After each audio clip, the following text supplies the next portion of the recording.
And I think we're live. Looks like we're live. This is gonna be a weird one. Thinking about it. Alright. So, I'm gonna turn down the music on my headset again. Every week.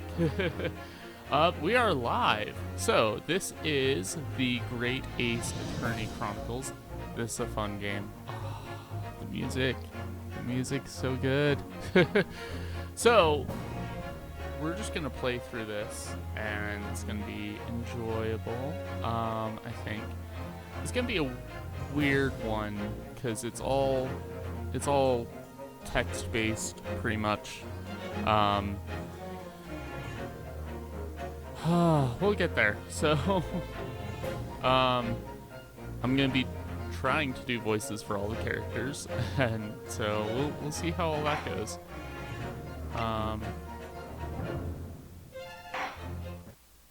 We are gonna just start right off the top, I think. Before I get started, one of the announcements to go over is that the specialty stream for this month, which, let me check the calendar, that will be on October 30th. So that's going to be another casual speedrun. I'm actually going to rerun Mega Man X for that. So we've got a full month of just Capcom stuff, because this is going to be...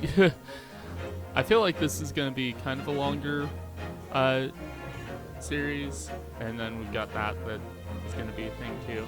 But it should be fun. Hopefully I'll have a time that I feel comfortable enough actually, like, being able to, like, post and instead of just kind of, like, sitting there, because I don't know how, like, their whole thing works, and I'm just like, I don't understand this, so I'm just gonna quietly not submit this run. But yeah, so hopefully we'll get a better run, and hopefully I won't make the same stupid mistakes I did before. With that, oh, and one more thing to mention with this. I am going to try to do kind of closest voices to the characters. My voices may not match the voices in cutscenes. I'm worried are going to be like way off, but it'll be fine. It'll be fine. Just hopefully that's not going to mess anyone up. But let's go ahead and begin. Get this little animation to start with. The Empire of Japan.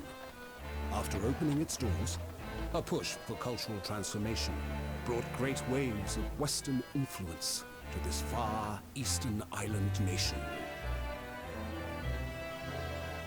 The revolution washed over the land, making life in the capital exciting and unsettling.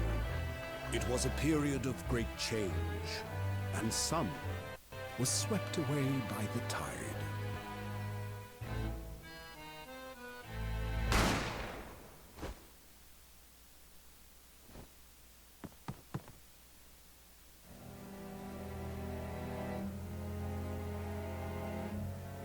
But for one man, the turbulence of that era was just the beginning of an extraordinary story.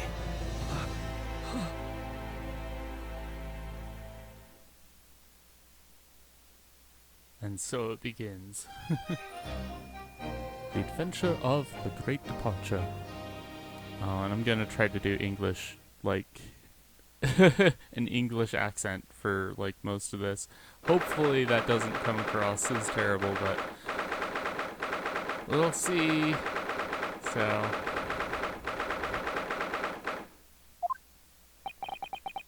I still can't believe it. I still can't believe this is happening. How can it be that just beyond the doors to this quiet little chamber is the highest court in Japan, waiting to decide my fate?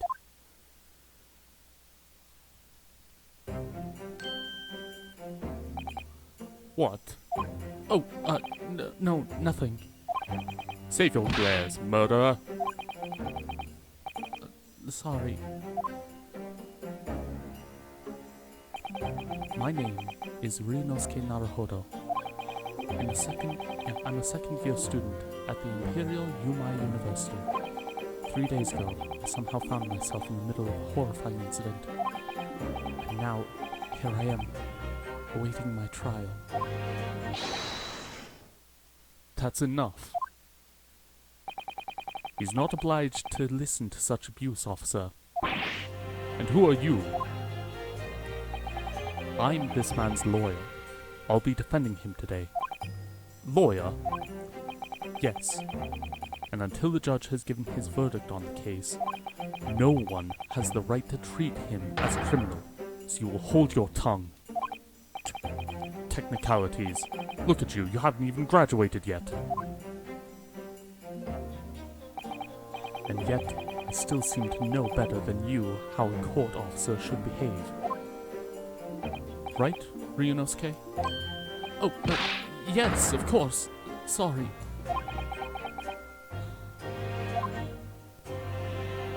What are you apologizing to me for? Oh, no, I suppose that wasn't my fault. But really, Kazuma, I never meant to drag you into this. I'm sorry. There you go again, apologizing. Just like always. Though I must say, you've been all over the newspapers these past few days. Yumai University professor murdered in cold blood by student. But obviously, you didn't actually do it, did you? Of course not! You have to believe me, I didn't do it! I could never murder someone.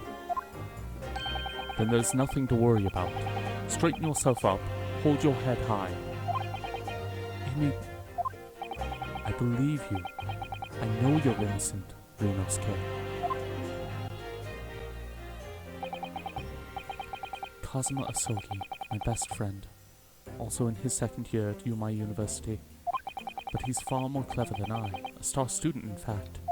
He's even a qualified lawyer, impressive considering he's still an undergraduate. It's not that impressive. The very concept of lawyers is only a few years old, well, here in Japan anyway. My qualifications don't mean much, yet. You said exactly the same thing 3 days ago. But I'm proud to have a friend like you, Kazuma. Truly. 3 days ago. Yes, that's when this all started. Congratulations, Kazuma. It looks like you're going to get to study abroad at last. I know, I've been forever dreaming of this day. Finally, those government elites have acknowledged my academic achievements and successes in court. So you will be representing Japan as you immerse yourself in the most sophisticated legal system in the world. I'm really happy for you, and proud, as your friend. There's not a soul in the university who doesn't know Kazuma's name. He's a living legend. It's like there's some mysterious aura billowing around his temple. I want to bring change in our legal system. That's why I have to cross the ocean, to see the real thing with my own eyes. The heart of the British Empire. Oh, I wish I could see it too. Then come with me. We'd have a wild time tearing up the streets of Her Majesty's City of London together. If only it were that simple. Oh dear, look at the time. I'd better be going. Alright, I'll see you later. I think I'll stay and enjoy this place a while longer. Good idea. After all, it's not every day you get to visit a high-class Western restaurant like this. See you in English class tomorrow then, partner.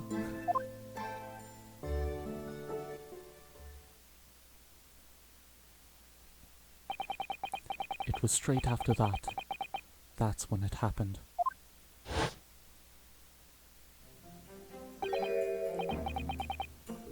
Asogi, may I have a word?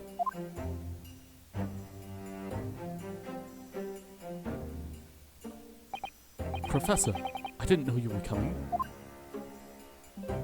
Well, this case has personal significance to me. But never mind that for now. Asogi, you should go immediately to the judge's chambers. to His Excellency's chambers? Why? He was looking for you before. You advocating for defense in this trial was a sudden decision. It seems there may be some confusion about procedures today as a result. Who is this man? I feel as though I've seen him at university before. I see. I'll go at once then. I shall accompany you. Alright then, Ryunosuke. I'll see you in the courtroom. Yes. Thanks, Cosmo.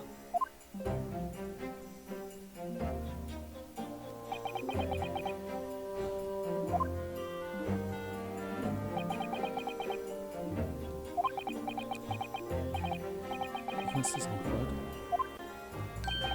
If I may. Yes, sorry. You must be the defendant. Ryunosuke Naruhodo, I believe. Yes, that's right. My name is Yujin Mikitoba. I'm a professor of forensic medicine at Yuma University. Professor Mikitoba. I've heard that name from Cosmo before.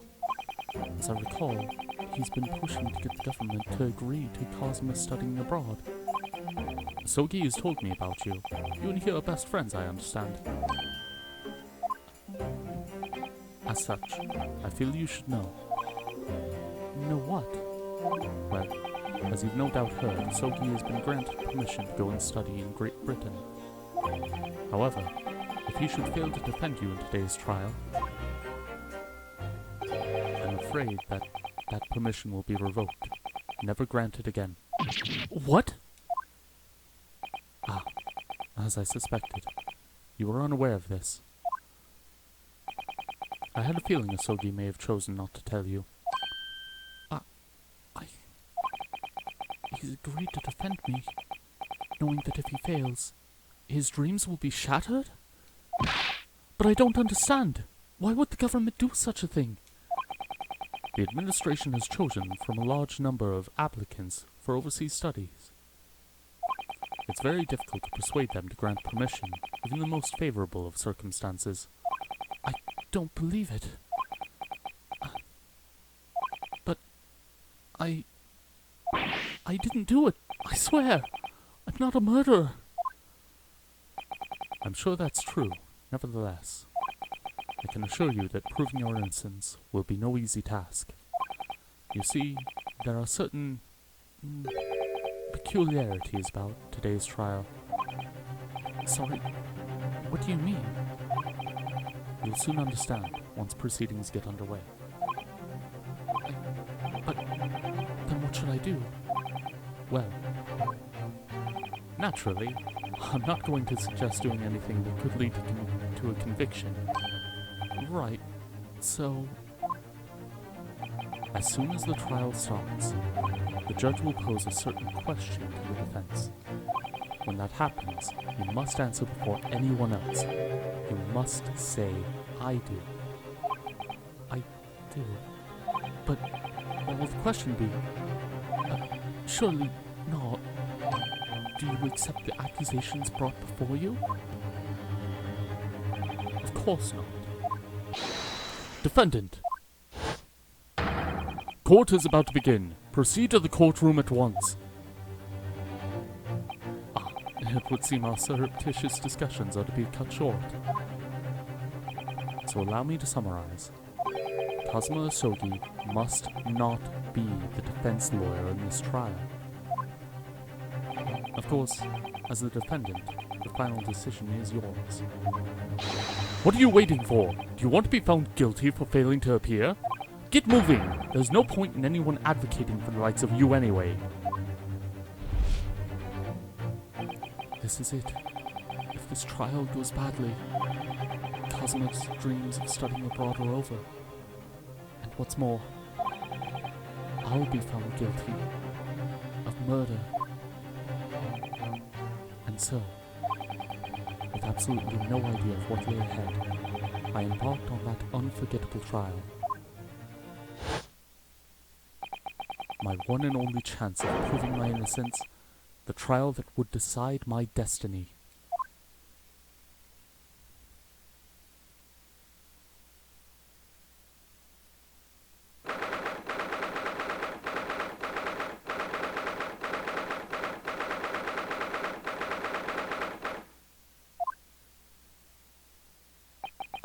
So this is a courtroom.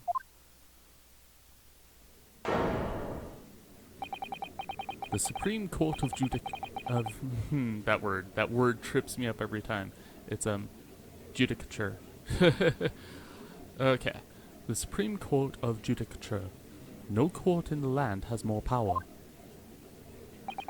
I don't much like the look of those people sitting in the public gallery. Lots of military and other uniforms in there. The powers that be have demanded that this be a secret trial. A secret trial? A trial that's closed to ordinary members of the public. Only military and government officials may attend. What? But why? It'll become clear in time, but for now, you need to concentrate, Ryunosuke. It's about to begin.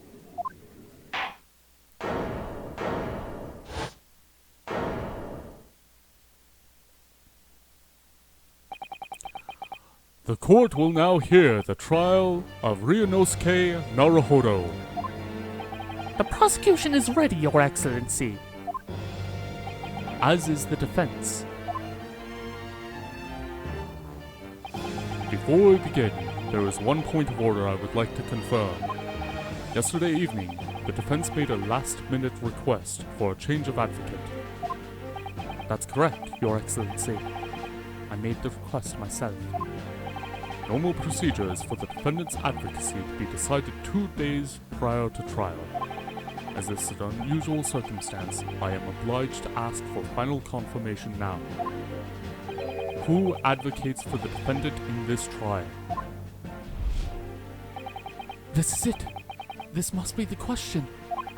Who's going to defend me? That's the question the professor meant. But then, if I say I do... I need to answer quickly. What should I do? Your Excellency, no confirmation is needed. As I'm standing here beside the defendant, I hope it's clear who will act. Yes!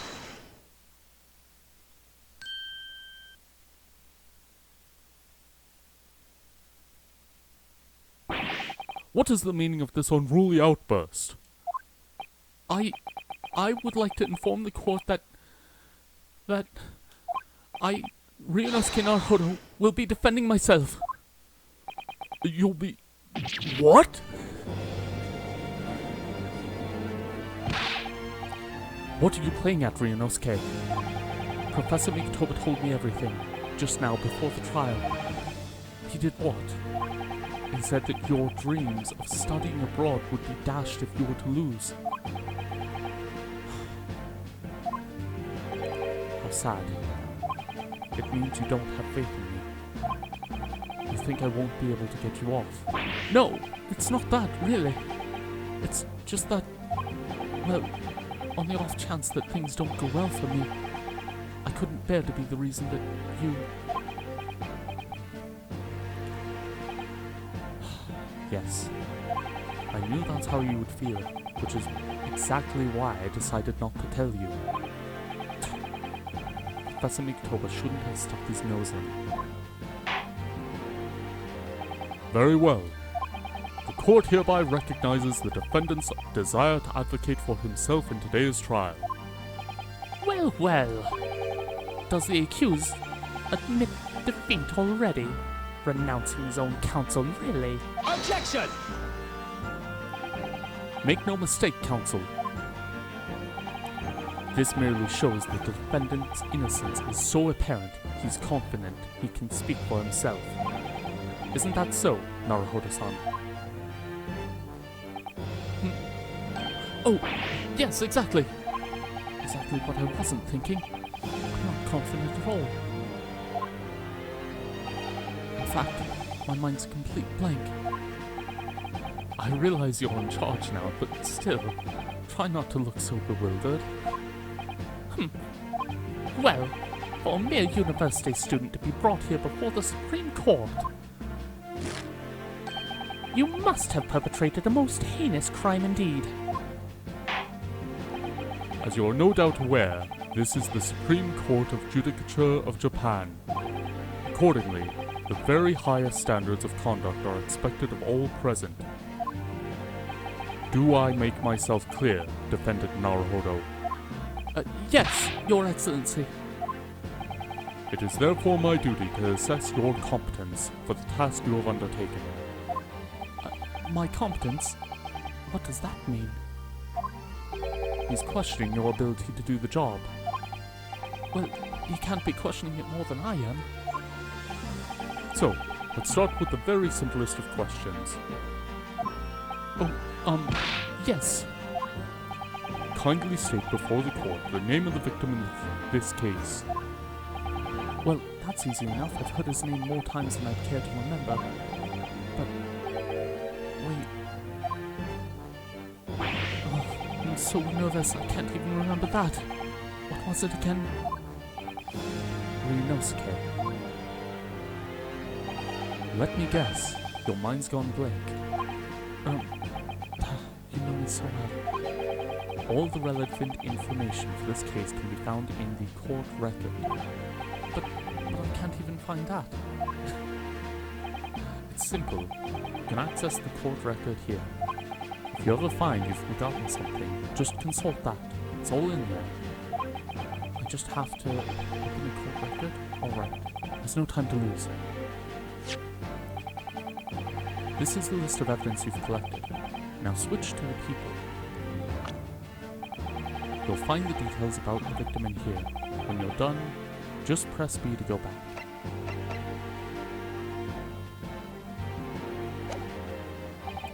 So remember, everything to do with the current case can be found in the court record.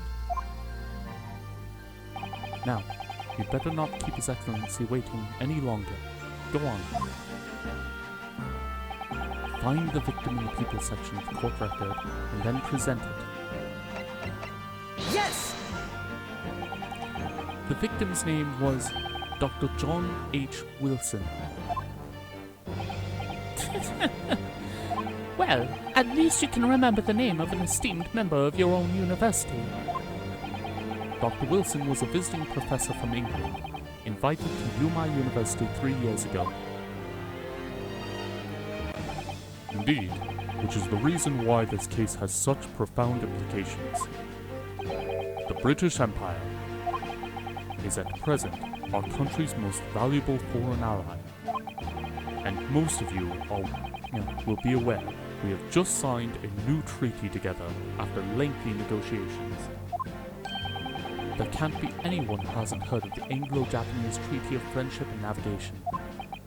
And yet, despite these delicate circumstances, the blood of an Englishman was spilt on our soil. You two are both undergraduates at the Imperial Yuma University, are you not? Murdering a professor from the very institution that provides your education. Have you no honor? But I didn't do it. This case is coming under great scrutiny from our allies on the other side of the world. The court therefore wishes for a speedy resolution to this matter. In other words, our feeble government is scared of upsetting England's policymakers. And you're a convenient and expendable scapegoat to blame for this crime. So that's why this trial has these unusual peculiarities, is it? Exactly. Our government needs to convict someone as quickly as possible. All because the victim was an Englishman. Yes, Dr. Wilson was an Englishman. But nationalities and treaties won't make any difference for me here. The fact is, I was there at the scene of the crime. Oh dear, look at the time. I'd better be going. Alright, I'll see you later. I think I'll stay and enjoy this place a little longer. Good idea. After all, it's not every day you get to visit a high-class Western restaurant like this. See you in English class tomorrow then, partner. The British Empire. Wow, it's incredible to think... Wait. I've seen that man at university. I'm sure he's a visiting professor from Great Britain. I don't know his name, but still, I should go and say hello. So I went over to the professor's table and introduced myself to Dr. Wilson. Now then, let me pose my next question to you, Defendant Naruhodo. Yes, Your Excellency.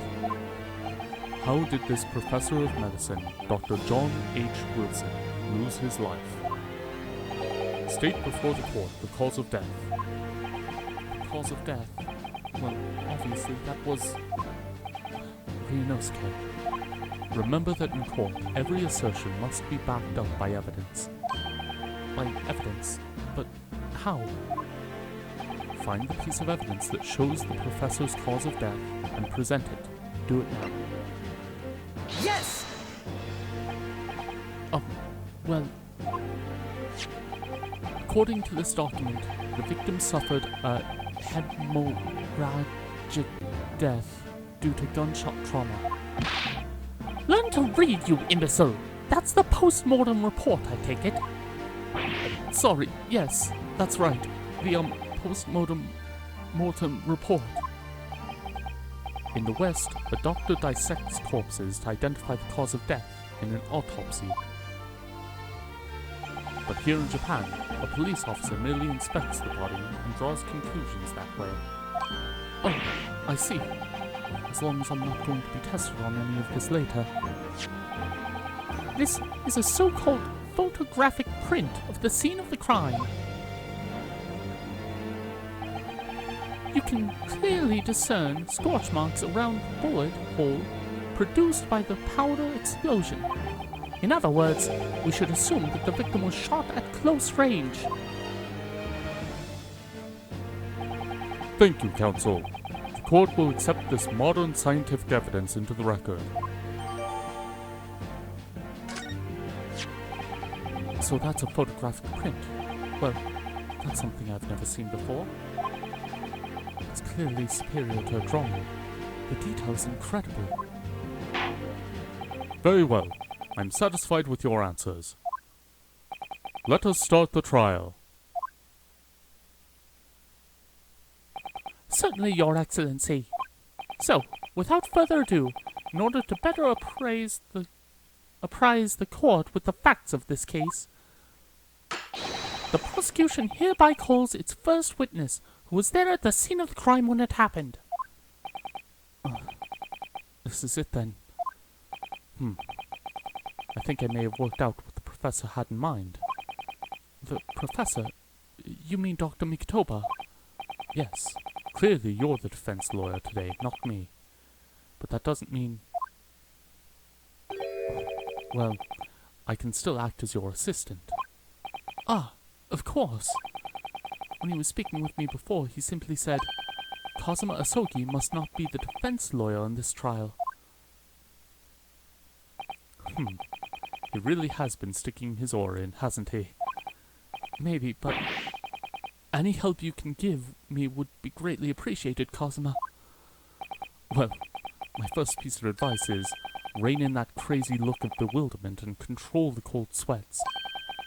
Only if you rein in that crazy headband and control the cold stares first.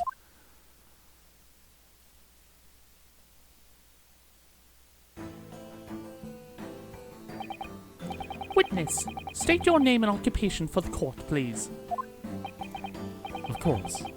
My name is Satoru Hosonoka. I am the head waiter of a Western-style restaurant called La Carnival.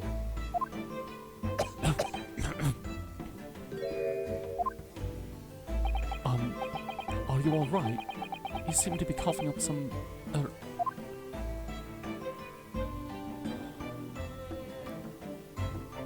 It's a regular occurrence. It really doesn't bother me. It really should. As everyone knows, the capital's southeastern quarter was developed for foreign visitors some years ago. It has become a very fashionable district now, full of hotels to accommodate overseas guests. This grim crime occurred in one of the district's so-called restaurants, and accidental eatery 3 days ago. Understood. Osunaga-san, you will kindly tell the court everything you can about the incident. At once, sir. And no petty injections from the aspiring lawyer boy, please. Oh, perspiring but aspiring? It was just after 2 p.m. on the day in question.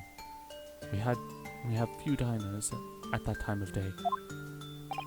The lunchtime rush was over, and there were only 3 tables still occupied. That fits with my memory of it too. There was hardly anyone else in the place.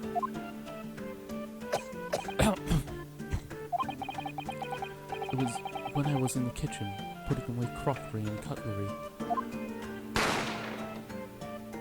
A gunshot rang out, so I hurried to the dining area to see what had happened. I found the victim, an English gentleman, slumped in his chair. And standing immediately beside him, gun in hand, was the accused university student. Yes! Hold it! Let me just clarify something here. Well, I did pick up a gun that I found lying on the floor beside the professor. I didn't shoot him. Objection! I believe I asked you to refrain from petty interjections. The court wishes to listen to the witness's report of what he saw, you amateur. But, The next time you interrupt in an inappropriate time, you will be penalized, Defendant Naruhodo. Don't worry, Ryunosuke. You'll have your chance to fight back. For now, we must quietly listen to the witness. If I may confirm one point, waiter. Standing beside the victim with a gun in his hand was the same man we see here in court today. Yes, without question. I see. And apart from the accused, was there anyone else standing beside the victim?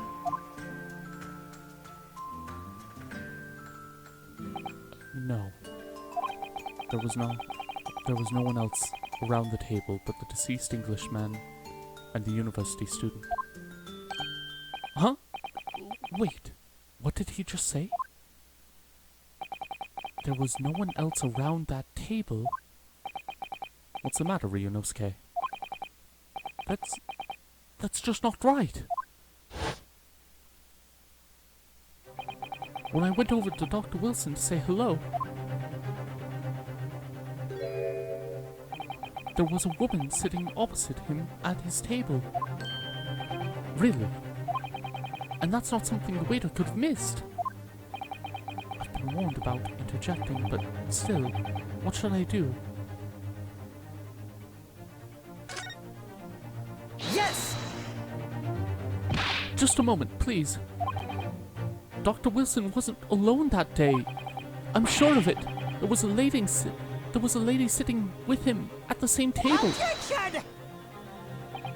Dear me, what are we going to do with you? With your blatant disregard for court proceedings, I'm beginning to wonder if you're not a fraud. Could it be that the accused, this mere student, is not a real lawyer at all? But I'm sure of what I saw. Osunaga-san, is there any chance you're mistaken? Perhaps your memory of events is hazy? No. The deceased gentleman came to dine alone. I don't believe it. I actually have a rough plan of the restaurant, as it was that day. Please, have a look if you'd like to. Let me see. A sketch of the establishment's layout, drawn by yourself, I presume. That's right. I'm afraid I used the back of my business card. It was a turbulent situation. However, as you can see, the gentleman in question was seated alone. Well, you're clearly a very conscientious waiter. Thank you, sir. The court will take this plan and add it to the court record as evidence. Oh, well, Is there a problem? Hand the plan to the court officer at once. of course. Here you are. What was that about? He's been completely calm and collected until now. Something certainly appears. Something certainly seems to have shaken him.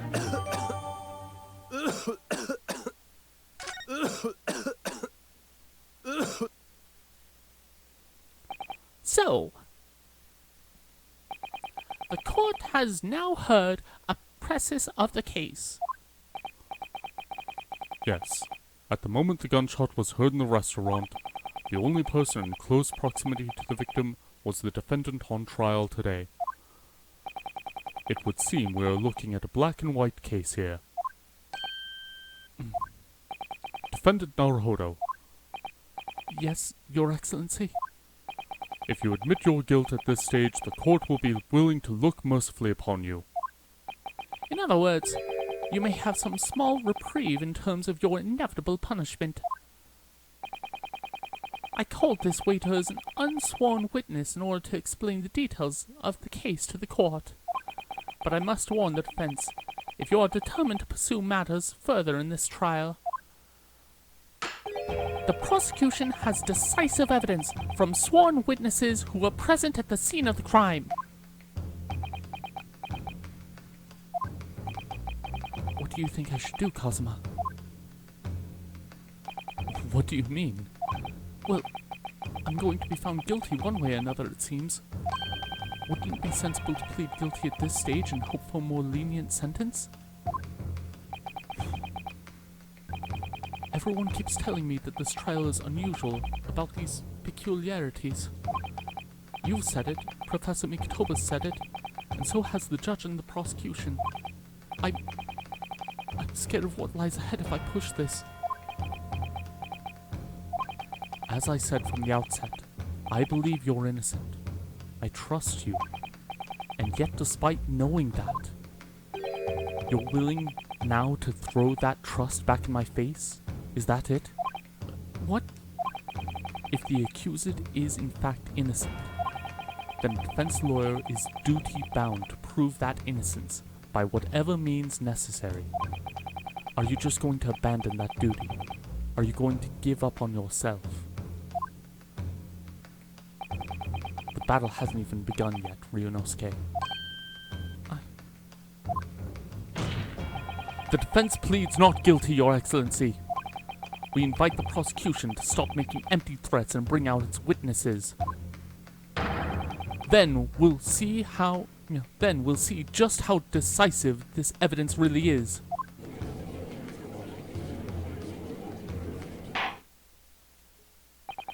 Indeed.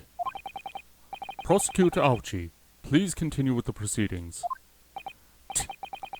Well, you were warned. The young can be so reckless. You know, many call me a saint, but I can be a devil when I want to be. In a few short moments from now, that dumbstruck young mouth of yours will be silenced forever. The prosecution calls its next witnesses. Very well. Officer, bring forth the witnesses at once.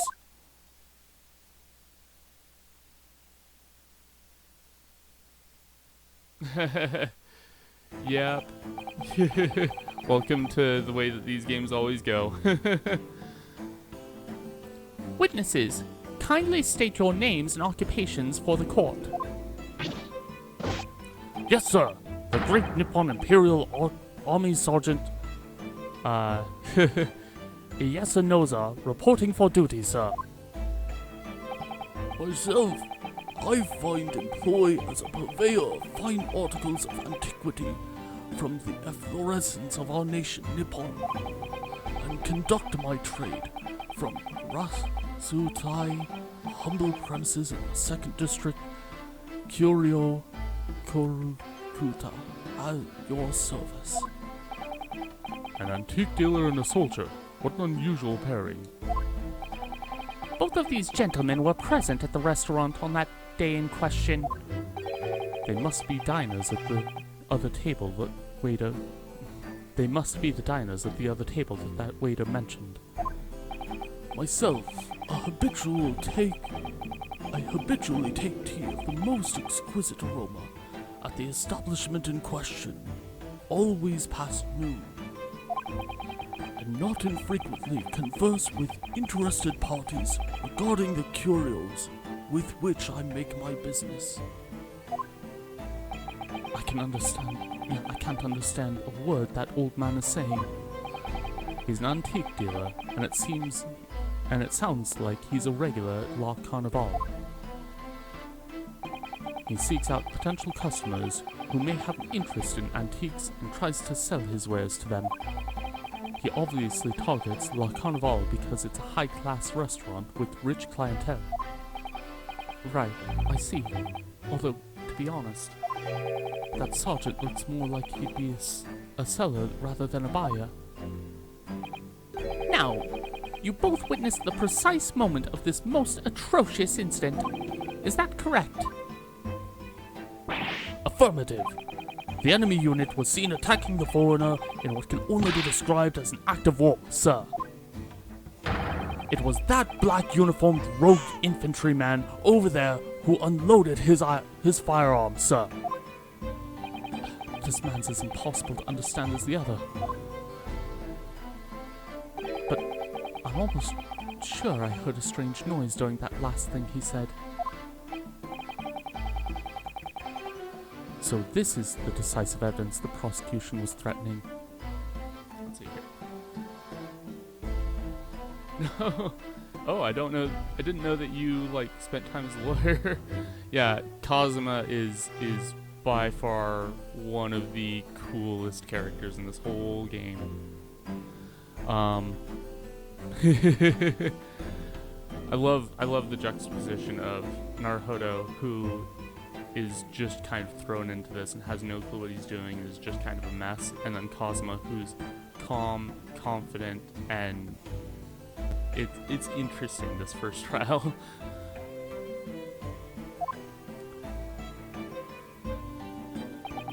The soldier is claiming that he actually saw the precise moment you shot the victim dead. Yes. Well, are you starting to feel uncomfortable?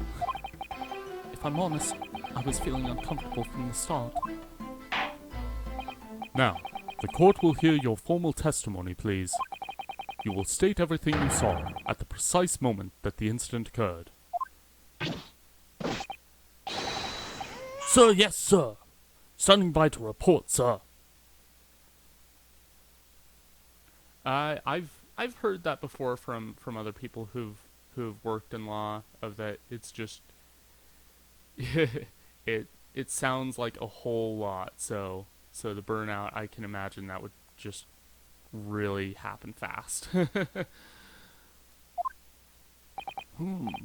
Unsavory memories of a most I don't know how to say that word. afternoon.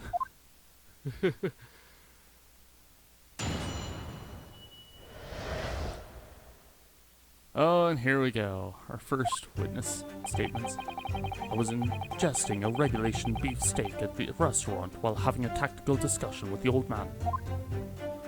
Myself, I was extolling the virtues of a particularly fine golden curio to the military gentleman. At that precise moment, a firearm was discharged. I observed the enemy's actions with my own eyes. The black uniformed varsity cadet fired on the English civilian, and from the back the cowardly little weasel. I was on my hands and knees, investigating the whereabouts of my mysteriously absconded precious curio.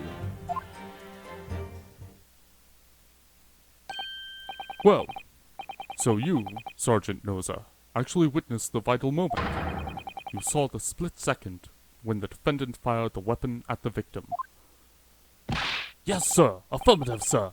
That wicked university cadet, sir. The cruel and unforgivable enemy. What times we live in, when an English gentleman may be assailed by the broad light of day. But this is ridiculous. I didn't shoot anyone. Is that really true, Ryunosuke? Yes. All I did was pick up the gun that I saw lying on the floor. After I'd said hello to Dr. Wilson, I went back to my table and sat drinking some coffee. Then, when I'd finished, I got up from my seat to leave the restaurant, when I noticed an English-made gun next to the chair where the professor was sitting.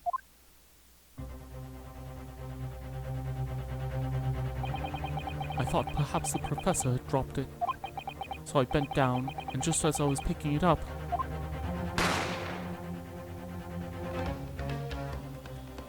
I do love how just dramatic this game gets, and like the music.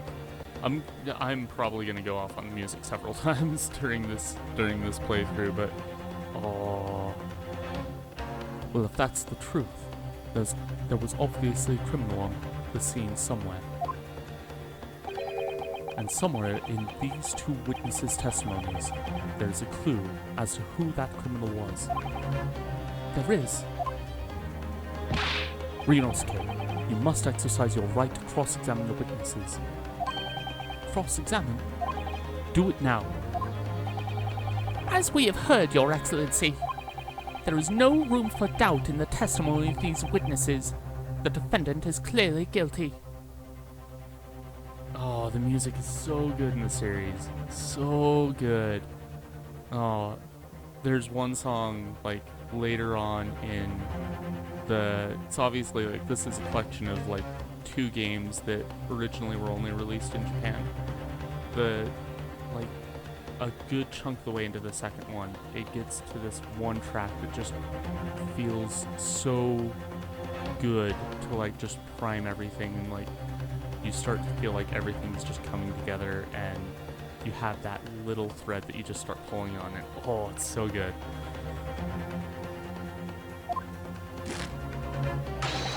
It is time to bring this despicable student to justice. Certainly.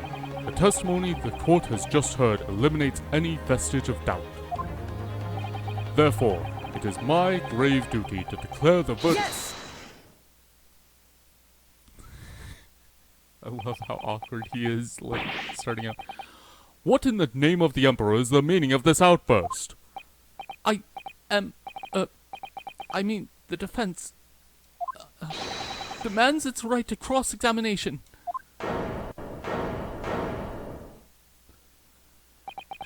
Dear me. Let me guess. The Hachimaki headband boy next door told me to do it. How pathetic. How did he know?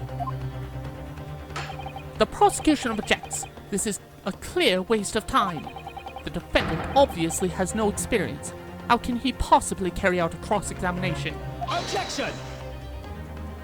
The defense is asserting its right to a cross-examination. Whether or not you think he's capable of it is irrelevant. Kazuma is so commanding.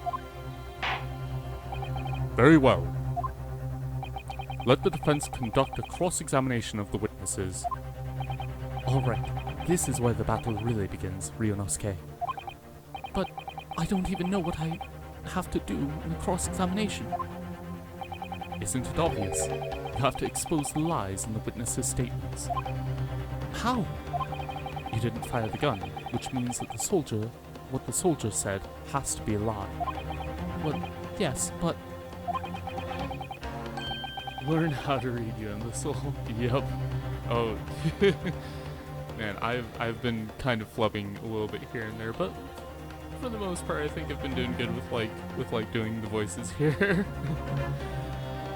It's just a case of proving it, and the key to doing that is evidence.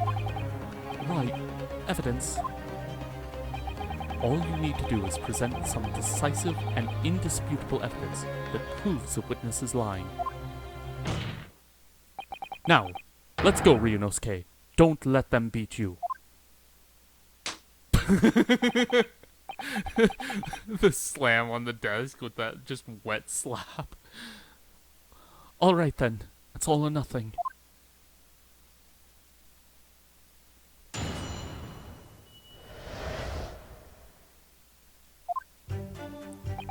I was ingesting a regulation beefsteak at the restaurant while having a tactical discussion with the old man. Myself, I was extolling the virtues of a particularly fine curio to the military gentleman. At that precise moment, a firearm was discharged. I observed the enemy's actions with my own eyes.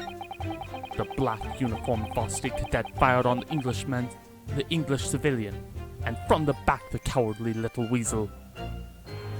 Well, that's just not right. Because we have here this handy little photograph. Yes! I love the hand raise and yes.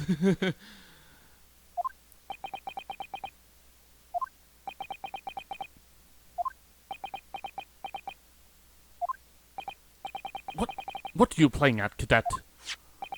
What is the meaning of this subordination, thrusting some photographic print in my mustache? Inconsistency, sir. I mean, yes. There's a clear inconsistency here. What nonsense! What can this print possibly tell us that we don't already know? Well, obviously, that... I know what I want to see, but the words just won't come out of my mouth. I think this proves beyond any doubt, Your Excellency. Oh, the scared eyes really sell it too. Just how they just dart like back and forth across the courtroom. That there is no place for an amateur student here in this grand courtroom. This is so frustrating. Oh, please. Surely this doesn't require an explanation. It couldn't be more plain. To spell it out would be an insult to the court. Cosma, what are you talking about? It's apparent from a single glance at the photographic print presented by the defense that there's a clear discrepancy here with the sergeant's statement. What? Sergeant, a yes or no, sir? Yes, sir. What, sir? The statement you just made was this.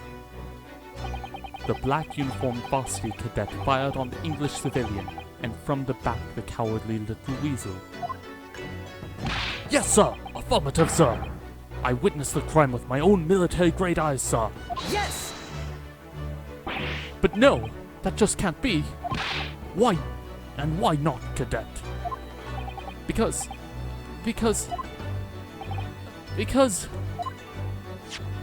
Take a close look at the print. The victim, Dr. Wilson, died from a bullet wound to the chest. Sergeant, according to your witness statement, the culprit shot the victim from behind. And that is obvious, the obvious discrepancy here. Well, how do you explain it?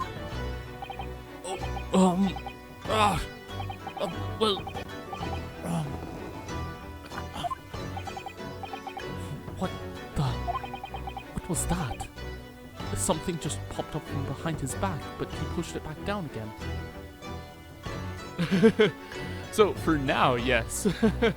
and this is kind of like the fun thing with like this first like one is Naruhodo has no clue about a courtroom. This is the first time that he's ever set foot in a courtroom. So instead of him yelling objection, he's just gonna yell like, yes! It's like the hand raise, the shouting yes. It's fun. Like this whole like series is just watching him like come into his own right. And you get to see like this as like the starting point for it all. Certainly, there is a clear discrepancy with the facts here. Would you not agree, Sergeant Noza?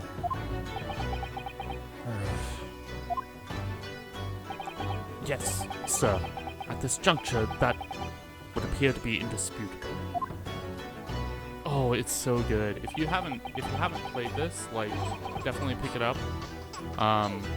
Obviously, like, I'm gonna be going ahead and doing like the stream, but I mean, if you want to like just play through this on your own, like, it's so good. It feels like a bit longer in like different parts than your normal like Ace Attorney game. But honestly, like, and hopefully we'll get to it in the stream of like the parts with the Turlock Shomes and oh, those moments are wild and they're kind of fun in their own right. Yeah.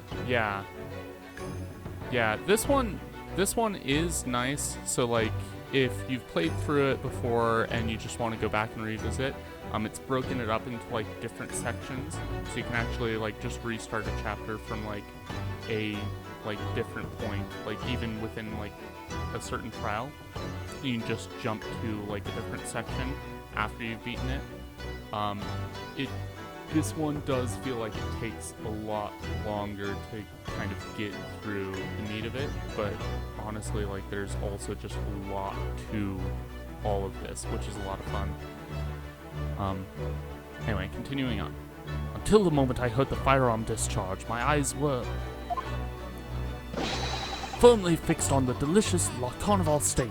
Sir, what? The last testimony the court has heard has proven one thing beyond all reasonable doubt.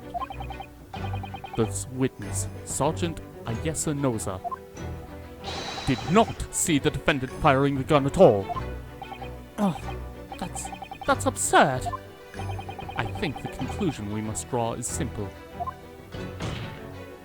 There is no place for an amateur prosecutor here in this grand courtroom.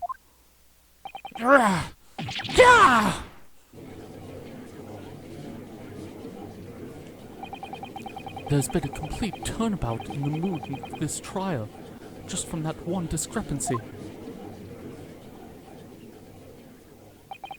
So this is what being an ace attorney is all about. But I definitely saw him. That university cadet there, he was pointing the firearm directly at the victim's back. Yes! But I never fired the gun. All I did was pick it up off the floor. And you, old man, you didn't see the moment the victim was shot either. Myself, I have already been quite clear. The gunshot interested me not. I was far too busy on the floor. Too busy on the floor? Sorry, what were you doing? Hunting for treasure. Treasure? Indeed! The Hoi Era Koban, my prized coin. On each occasion, when I visit that restaurant, it is my habitude to place it in my bosom pocket, a particular trinket of interest from my shop, Rasutai. In the hope of making a rich diner who might like to buy it from you.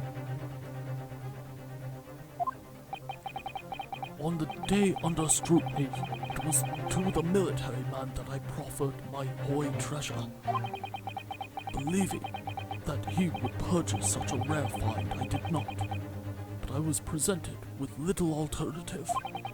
And then, after averting my eyes in the briefest of moments, it was there no more. It simply vanished. The Koban vanished? Hunting around under the table, I was, in case may happen, had fallen there. And then it happened. You heard the gunshot, you mean? Indeed I did, but I heeded it not, for I was concerned only with finding my absconded Hoi treasure. Nothing could distract me. Out of interest, did you find the coin in the end? Oh, no. I see. That lamentable day, the precious Hoi Kapan was lost to me. No doubt. Some unscrupulous scoundrel pocketed the prized coin for himself. As I'm sure everyone present is aware, this case demands a swift and decisive resolution. Oh yeah, this, like, they've really stepped up, like, the animations. One of the characters that we'll hopefully see, like, today is just, like, one of the most just precious characters in just the way that, like, she's animated and just yeah. Our government has promised to send a full report to Great Britain by telegraph this very afternoon. Nevertheless, the witness testimony the court has just heard was inconclusive. No matter how subservient our government feels it must be to the British, it would be unforgivable to deliver a verdict on this trial right now. What is your position, Prosecutor Ouchie? I also like the names.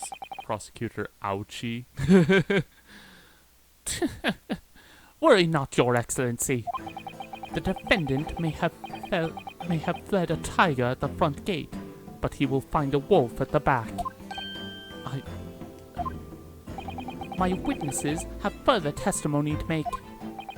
Explain. Upon hearing their next statements, it will become abundantly clear that there is only one person who could possibly have committed this despicable crime. The equally despicable defendant, Ryunosuke Naruhodo. What? He really seems to have a despicable opinion of you, doesn't he? Very well. The court invites the witnesses to testify again. You will thoroughly explain the reasoning behind the prosecution's allegation. Is that clear? As clear as Kiriko glass, Your Excellency.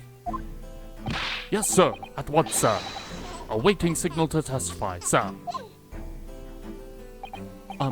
Excuse me, but there's something or someone peeking over your shoulder, I think. Affirmative. The newest member of the Noza family to rise up through the ranks. Sir, name Ido. It would seem those straps are a sign of the sergeant being too strapped to afford a nanny. Ido. Attention! Your father is about to quell the enemy. Watch and learn, my boy. Yeah, the animations.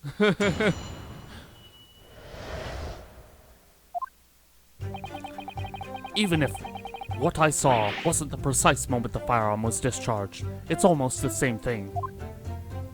Yes, pointing his gun at the foreign man, he was that young lad in black. That much I myself did see. Furthermore, a visual search of the premises at the time confirmed that we were the only personnel present. Indeed, alone he was, the Englishman, dining all by himself. Therefore, no one other than the black uniformed cadet could have dispatched the Englishman. Over and out.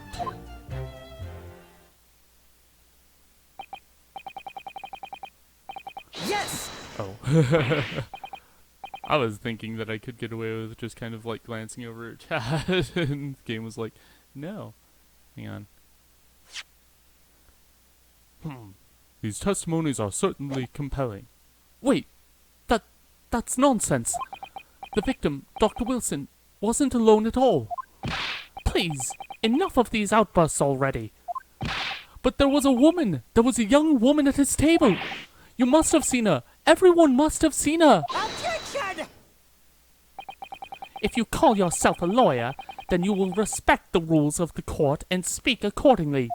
We are not here to listen to your fantasies. It is evident beyond all reasonable doubt that the victim was alone at the time of the incident. The prosecution has photographic evidence to this fact. Is this a photographic print of the scene of the crime, counsel? Indeed, on the table at which the victim was dining, taken by an investigator immediately after the incident. As can plainly be seen, there is only one plate set.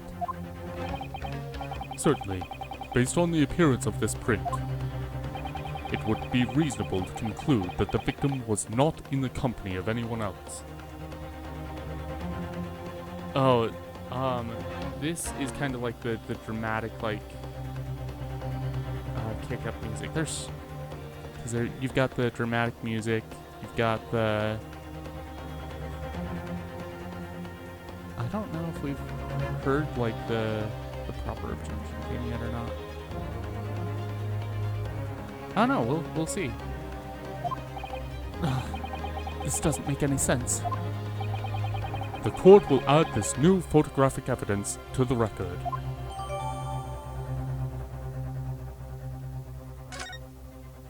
I don't understand. What's going on here?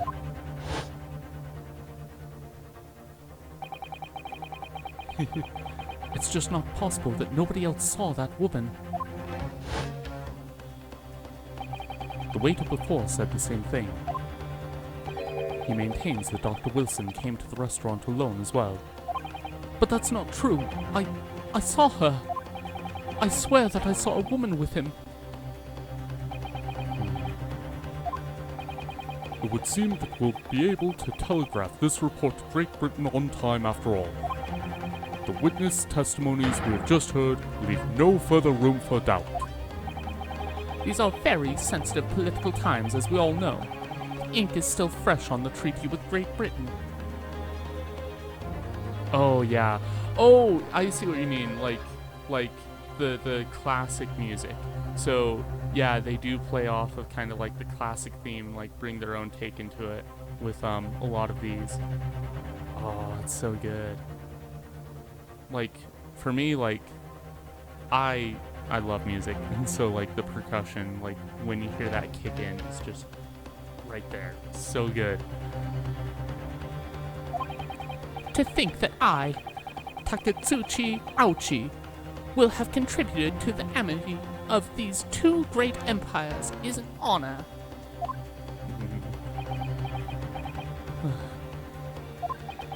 How can this be happening? The judge is ready to rule.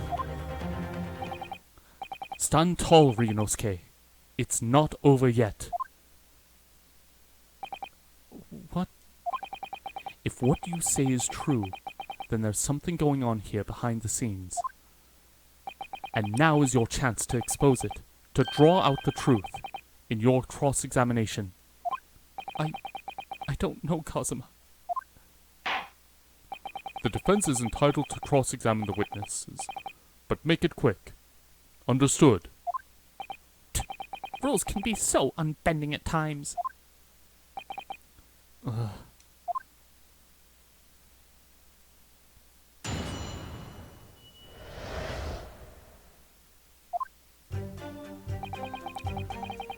Even if what I saw wasn't the precise moment the firearm was discharged, it's almost the same thing.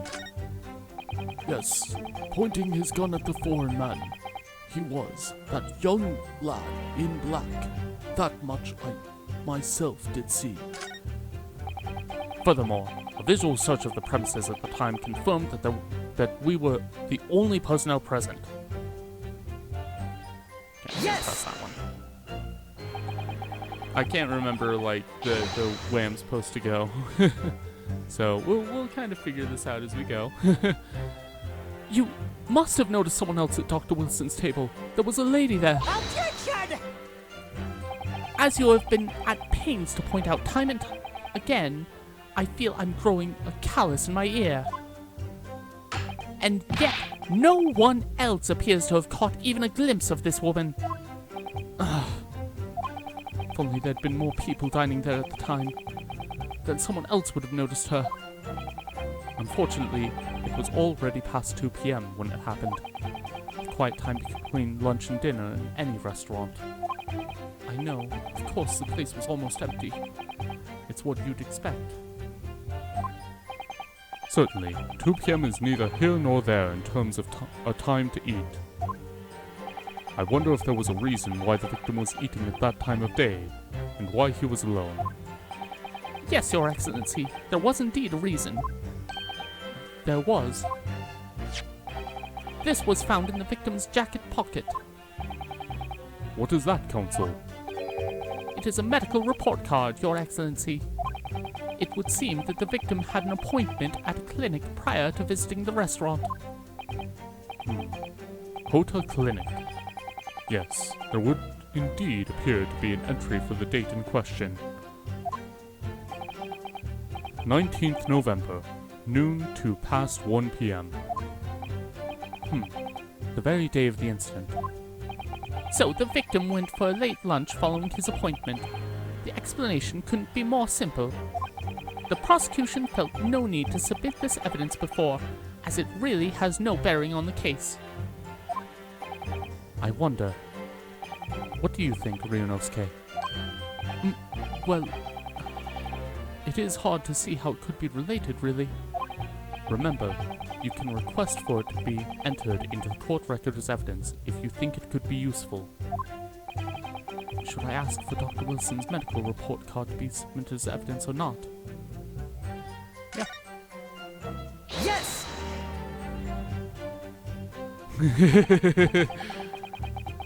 I just love that whole, moment of just, here's how awkward he is. If I may, I'd like to ask for that medical report card to be submitted as evidence, Your Excellency. On what grounds? The court has already heard conclusive witness testimony. Additional evidence would be extraneous. Not to mention that the victim's movements prior to his arrival at the restaurant are of no concern. Objection! Whether or not they are of concern is up for us to decide. We have a right to explore all possible avenues. I beg your pardon? You have no authority to refuse a perfectly valid request for the submission of evidence. Very well. The court will grant the defense's request. Youngsters these days are forever asserting their rights. It's a most disturbing trend. Oh boy. How times have changed. Quotes. Officer, kindly add this victim's medical report card to the court record.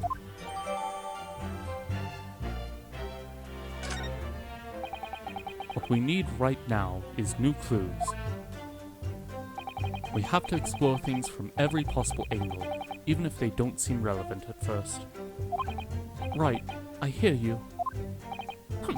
You can conspire to prolong this trial as much as you like, but it's the day after the festival already for you.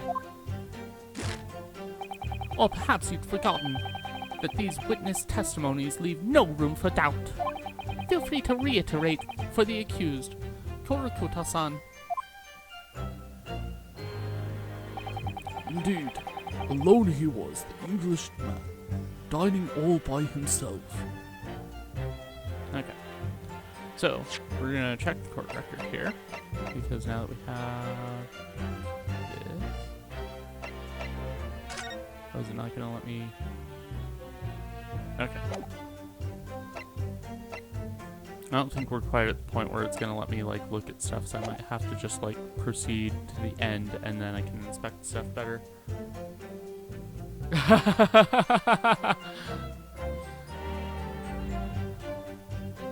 He's certainly something. Yeah, that's been tripping me up trying to read this of,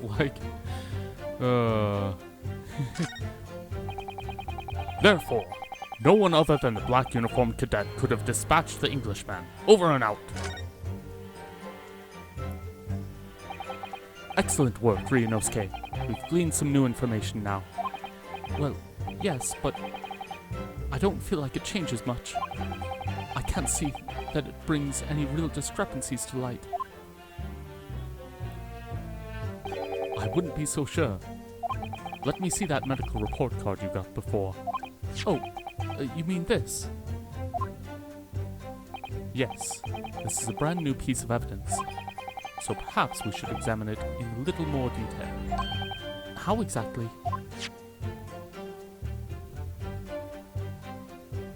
I was thinking about it. There we are. You'll notice that some pieces of evidence bear a magnifying glass. These are the ones you may examine. Press A and you can take a closer look at the piece in question. Use the right stick. Tutorial stuff. To rotate the evidence in all directions and examine it from all angles. By using the left stick. Yeah, I know. You can move the crosshair around to hunt for clues that may have been missed before. If the crosshairs start to pulsate, press A to investigate further. So, partner, I think you should take a closer look at this medical report card. See if there isn't something new to be learnt by examining it in more detail. Alright, I'll see what I can do. I need to inspect any areas of the evidence that look suspicious. Okay. It says, Hotter Clinic on this medical report card. I hate clinics almost as much as I hate hospitals and surgeries. Aren't they all the same?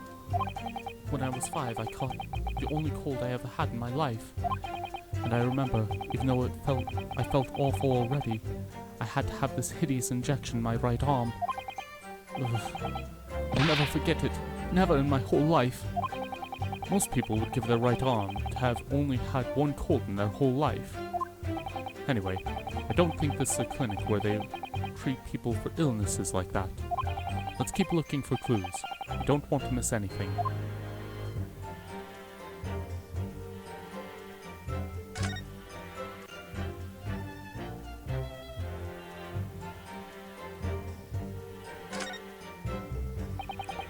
Let's have a look. This is some kind of medical history. Ah, and there's an entry for the day the professor was killed. Extraction of molar with topical anesthesia. Extraction of molar? You mean he had a tooth taken out?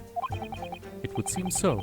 Just before the incident, he had a bad tooth removed. Perhaps they used laughing gas. That's the most modern practice in the West for pain relief.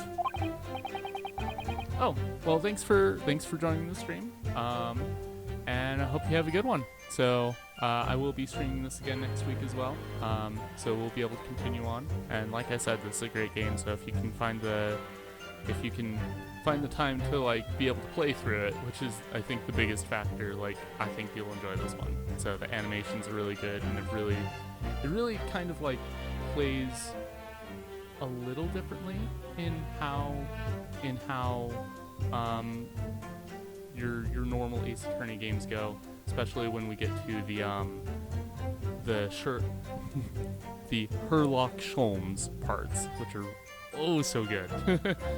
Alright, but have a good one. Bye! Alright. Yes, I've heard of this anesthesia. Although it's hard to believe there's anything that could actually stop you feeling pain. Ah, there's a cautionary note from the medical practitioner as well. Strictly no food or drink besides water for 3 hours post-procedure until anesthetic effects have passed. Really? Sounds like information worth bearing in mind. There we go. With this new information, the meaning of that one particular statement totally changes. So, I think it's time we listen to that testimony again, don't you? Definitely. Okay, and then I'm just going to go ahead and skip to...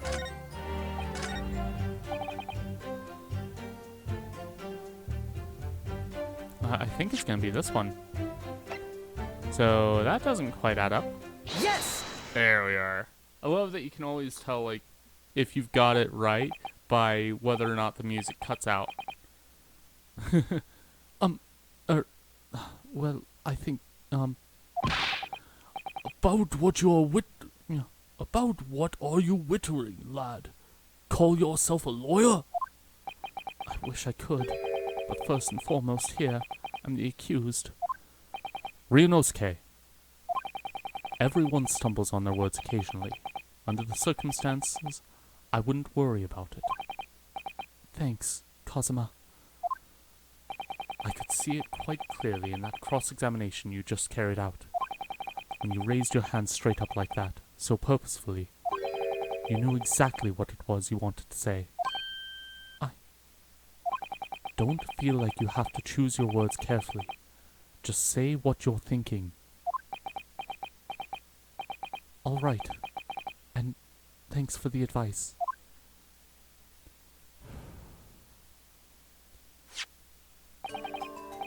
Kurakuta-san, this is a medical report card belonging to the victim. Ah, I see. And I don't see. What of it, boy? Comparing what is written on this report card with your witness statement, something clearly doesn't add up. Objection! Dear me. Have you forgotten my words so soon, you amateur? Sorry, what? You are not to interrupt court proceedings with your amateurish drivel. But let's see if I can explain it in words you might understand. It was after 2 p.m. in the afternoon when the victim was murdered at the restaurant. Whatever he may or may not have done before that time is completely irrelevant. But that's... Remember, Ryunosuke, you don't have to use clever language or fancy words. Just make your point. Your Excellency, I believe we're finished here. There is surely no need to prolong this trial further. The witness testimonies the court has heard have been clear and concise. This medical report card has no bearing on the matter at all, for the simple reason that there is no one else besides this pale-faced... This medical report card has nothing to do with the case. Do you really believe that? What? That outburst half petrified me, boy. Of course I believe it. How could it possibly be relevant? Perhaps because Horta Clinic, which issued the report card, is a dental clinic.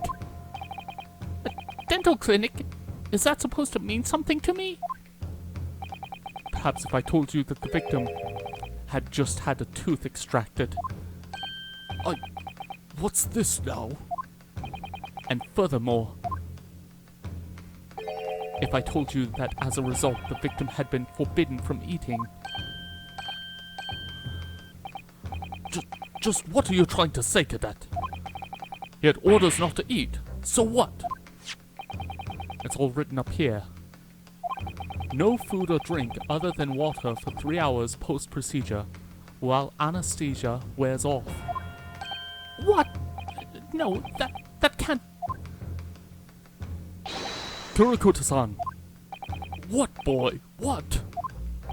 as you had just heard, when he was killed sometime shortly after 2 p.m., the victim couldn't have been eating anything at all.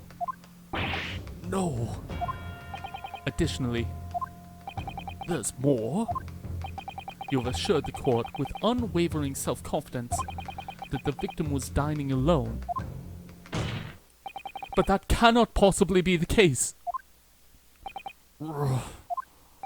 Because the victim, as we now know, had just had one of his teeth extracted and was still experiencing the effects of anesthesia.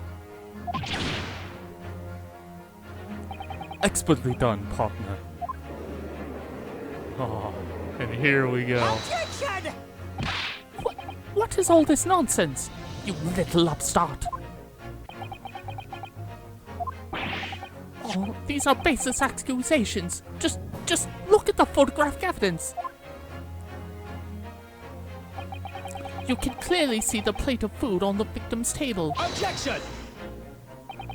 Use your head. That's the very discrepancy we're talking about. Or can't you follow the logic? How dare you? I think it's fair to say that the tables in this restaurant case have turned. Wouldn't you agree, Ryunosuke? Yes, most definitely. So having just undergone some dental surgery, the victim was unable to eat. which leaves one very critical conundrum. Who, in fact, was eating the pictured beefsteak? The court will hear the opinion of the defense on this new puzzle. I assume you're ready, counsel. Counsel? Oh, that means me, doesn't it? All right. The answer to this question is going to be pivotal. This is the start of your turning this trial around. Show them what you're made of. Got it. So, the person eating the steak at the victim's table must have been...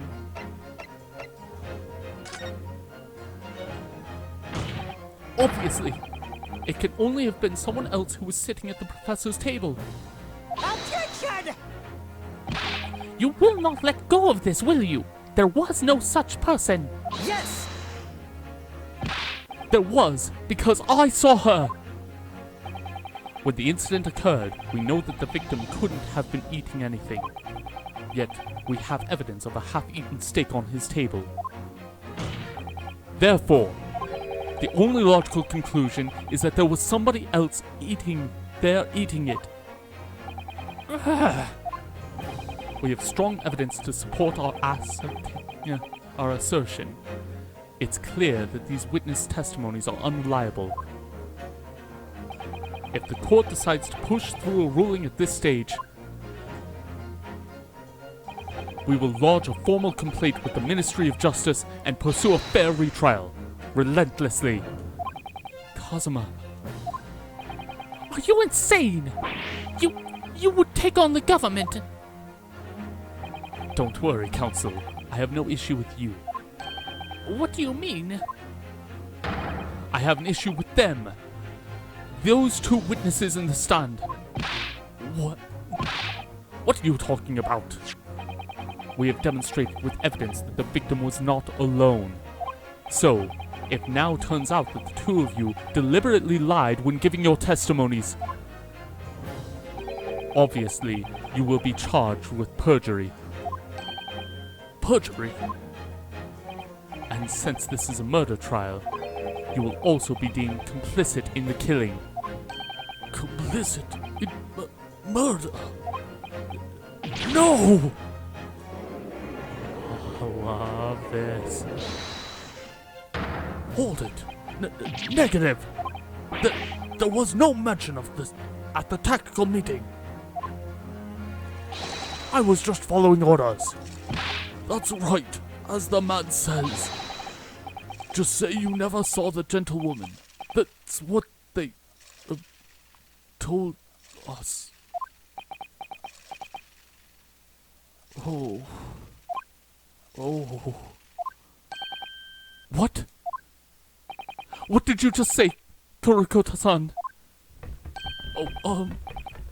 No. You were just following orders. No, hold on, lad. I was, Say you never saw the gentlewoman. When you say gentlewoman, do you mean you saw the victim with a lady from overseas? what? Objection!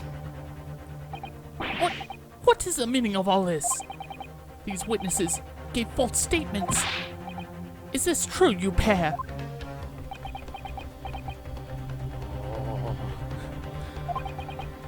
Just one simple slip of the tongue.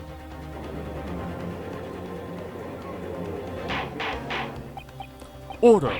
Order! Counsel, explain what's going on here. It's painfully clear now. You tried to prevent these witnesses from telling the truth. Absolutely not. The prosecution knows nothing of this. Then who's behind this? Who tried to make you keep your mouth shut? That's classified. So you're prepared to be tried as a conspirator to this murder, are you? You wouldn't. This can't be happening. Rinosuke, judging from the way they're reacting to this, I'd say they were sworn to silence by someone with considerable influence. However, I do not believe that Aochi had any idea about it. What are you saying? I mean, to wield that kind of influence, there are only a handful of possibilities. It could only have been the government, the military, or the police, I suppose. Well, any ideas about who might be behind this? If we can affirm who tried to silence these witnesses, then we can continue our pursuit. So we need to name whoever it was who tried to make the witnesses keep their mouths shut. Of course, we'll need evidence before we make any firm accusations. Evidence that proves whoever it was really did wield his or her power here. But how? How can we possibly? Remember how we made progress before? We examined this piece of evidence in more detail and found a new clue as a result. Oh, yes, that's right. Well, that's not the only piece of evidence we have, is it? We need to re-examine everything and make sure there's nothing we missed. There's no time to lose. I want answers. If it's proven that these witnesses have been manipulated, I assure you the penalty will be severe. Please, wait, Your Excellency. I had no idea about any of this. I swear to every Shinto god, I knew nothing. And what does the defense have to say about all of this? Well, Your Excellency. I'm gonna just quickly peruse the court record. This I do remember. Oh. Well, that's unexpected. What is? Look, do you see it says the witness's name here? Satoru Hosonaga. Well, yes, business cards do tend to show the person's name. That's sort of the point. It's not the name that's unexpected. It's his job title. His job. Oh, Chief Inspector Satoru Hosonaga, Primary Criminal Investigation Division, Imperial Police Bureau. Inspector? What on earth? I have no idea. But let's face it, the police have a lot of power and influence. If they're wielding it somehow here. Here it is.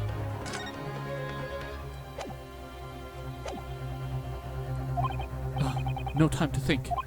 I'm just going to have to close my eyes and sort out the first name that comes into my head.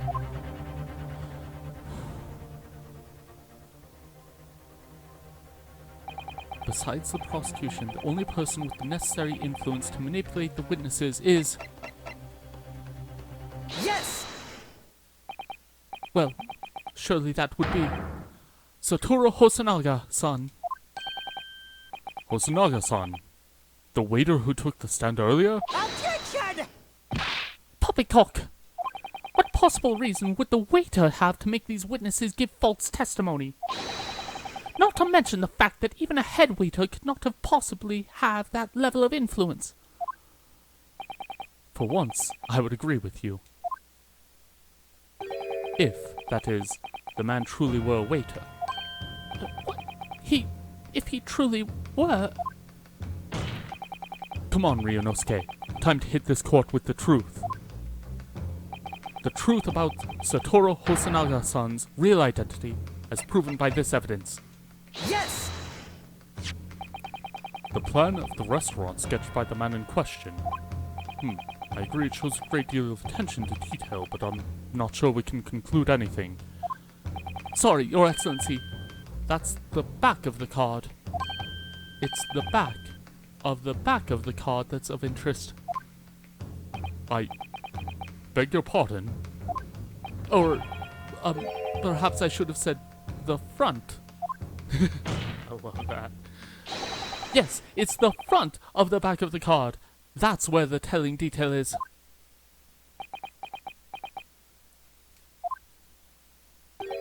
Would somebody please explain this overexcited student is trying to say?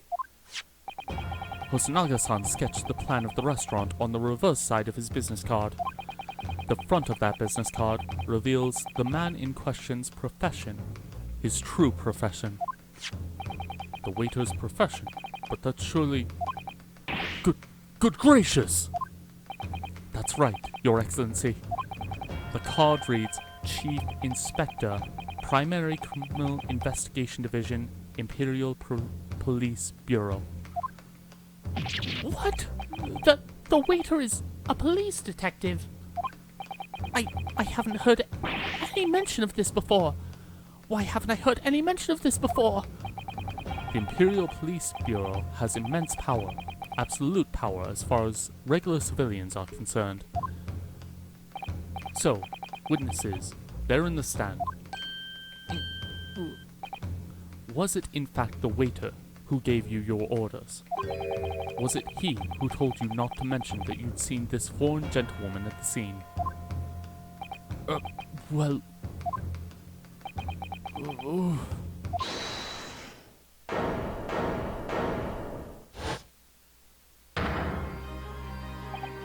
Inspector Hosonoga.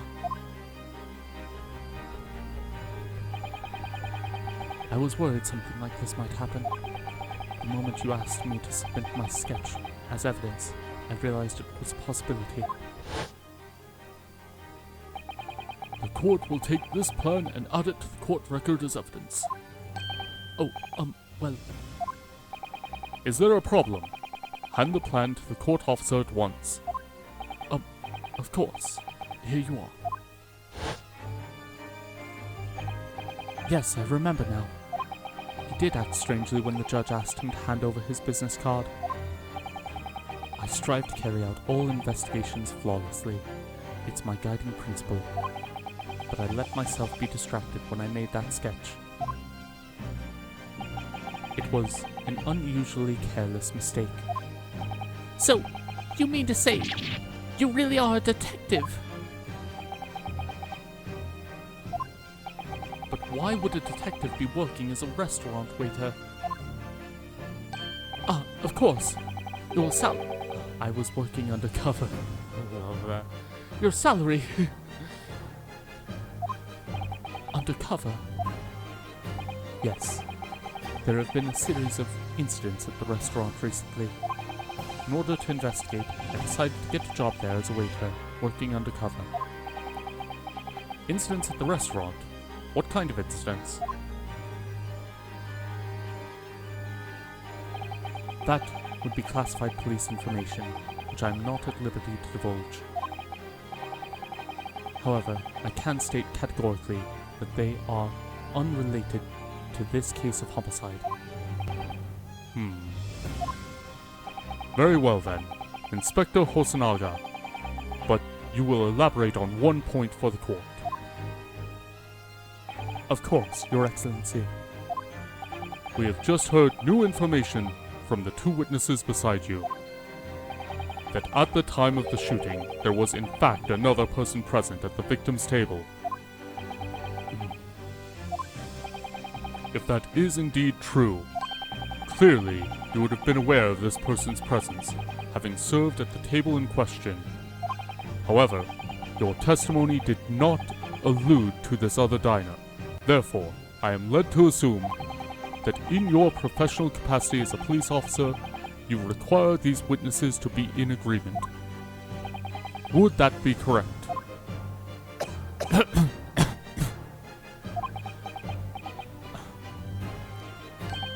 Correct, Your Excellency.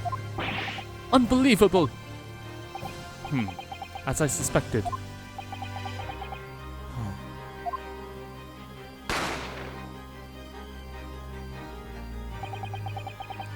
As soon as I heard the gunshot, I ran out of the kitchen to see what had happened. The victim sat slumped in his chair, and beside him, gun in hand, stood the accused student. Sitting opposite the victim, at the same table, was a young lady, whom I guessed to be an Englishwoman. So the truth comes out. I immediately sealed off the restaurant and reported the incident to the Bureau. It was then that I received some special orders. Special orders? You mean to say... Remove the Englishwoman from the scene at once. It it was made clear that the Englishwoman's presence at the restaurant was to be concealed. Those were my orders. But what if this Englishwoman was the killer? I think it would be in everyone's best interest not to pursue that idea. The Empire views the friendly terms of its relationship with Britain more highly than anything at the moment. An Englishman has been murdered on our soil.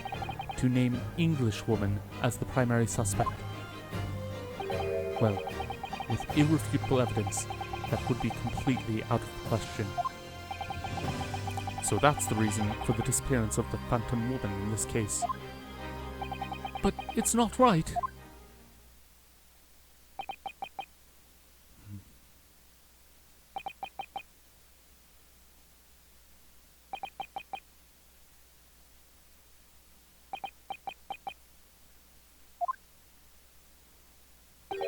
One possibility does spring to mind. What do you mean, Kazuma? Yumai University is currently hosting a number of exchange students from Great Britain, and I'm fairly certain that one of them, studying in the medical faculty's research laboratory, is a young Englishwoman. What? You're a shrewd man. I can see why you're the chosen candidate for the overseas study tour. You mean... When I removed the woman from the scene of the crime, I thought it prudent to check her identity first. Then the court demands that you name the lady in question at once, Inspector. The Englishwoman sitting at the university professor's table was a certain Miss Giselle Brett. She is indeed a foreign student studying in the research laboratory of Yumai University's medical faculty. What is happening here? I admit that under orders from the police bureau, I erased all evidence of this lady's presence at the scene, and ordered these witnesses to make no mention of her in their testimonies. It must now be up to Your Excellency to decide how to deal with this situation. Very well. My thoughts on the matter are as follows. Thus far, the case presented to this court has been underpinned by a particularly critical premise. Namely, that the victim was dining alone.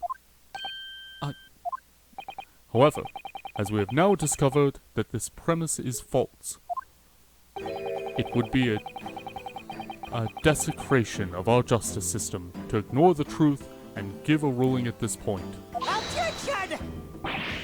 But, Your Excellency, that would mean missing the noon deadline of a ruling in order to send the telegraphic report to Great Britain. Our own government will surely be very displeased by such actions. Calm yourself, Counsel.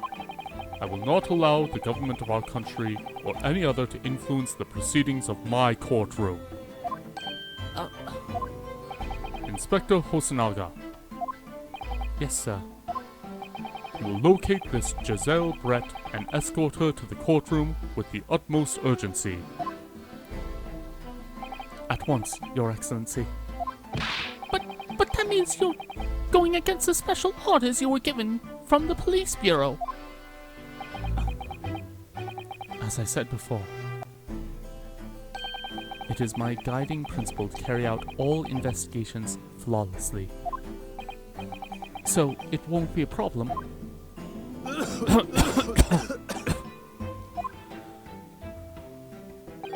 Nothing will get in my way.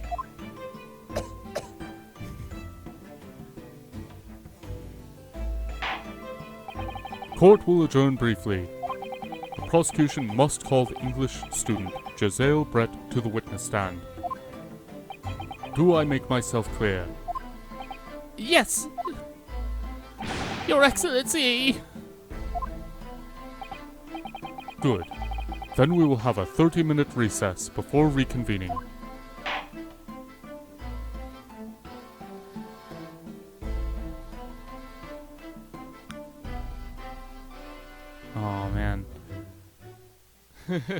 This is... I know I've mentioned this, but this is kind of what I've been talking about with, like, this game that runs longer than, like, you would expect. Because we just got to, like, the first, like... the first break in the case here. I think I'm going to continue a little bit since we're not quite at, like, the 2-hour mark. But, oh boy. I'm just kind of realizing, oh man, this game is going to take long, isn't it? I think right now the series that took the most streams was the Ocarina of Time stream, which ran 7. This is probably going to beat that pretty handily. Excellent work, Ryunosuke. That was superb. My heart was in my mouth the entire time. It was almost unbelievable. I mean, looking at you in there. You were drenched in sweat, your eyes popping, your knees knocking, and you were grinding your teeth. It was a grim sight, but before I knew it, you started finding inconsistencies in the testimonies. I think you might have a natural talent for being a lawyer. Forget it, it's terrifying. If I get through this, I don't ever want to see the inside of a courtroom again. Oh, you poor, sweet summer child. Anyway, it looks like we've exposed your phantom lady at last. Miss Giselle Brett, a student from Great Britain. Is she... That's what I was trying to tell everyone from the start. Dr. Wilson wasn't alone. There was a young woman with him, like I'd been saying all along. Yes, you have, haven't you? I might not be overly confident in the courtroom, but my powers of observation are one thing I am sure of. Yes, I can see that. So, about this young gentlewoman. Thanks to our detective friend, she was hastily escorted away from the scene, it seems. Did you see what happened with that? No, I didn't see any of it. I was just on my way out of the restaurant myself, then on the floor next to Dr. Wilson's table. I noticed there was a gun lying on the floor, and just after that I bent down and picked it up.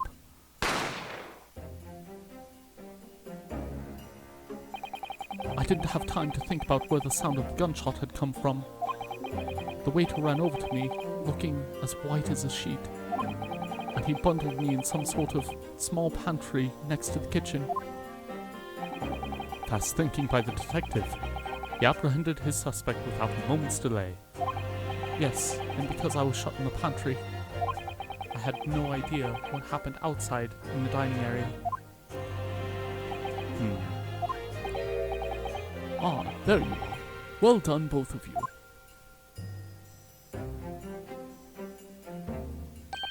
Professor Mikotoba.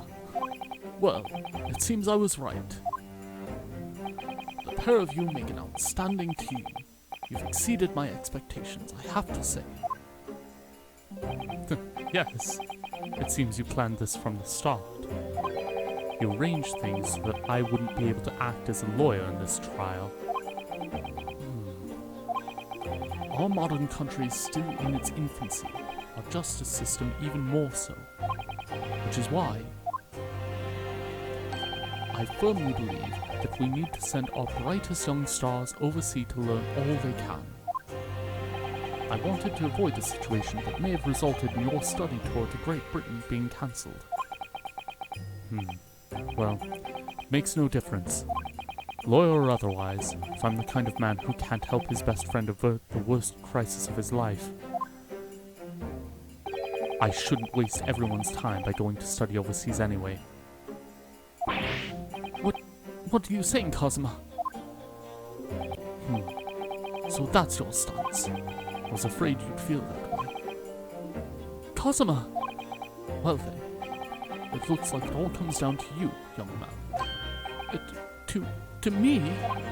Yes. You need to prove your innocence and uncover what really took place in that restaurant. I must say, I very much want to know the truth. After all, I have a personal connection to this case. come to think of it, he said the same thing earlier this morning, didn't he? If you don't mind me asking, Professor, did you know the victim? Yes, I did. As you're probably aware, Dr. John H. Wilson was a visiting professor at UMI. And it was I who invited him. Oh, I see. I didn't know that before. Anyway, you're about to go into battle.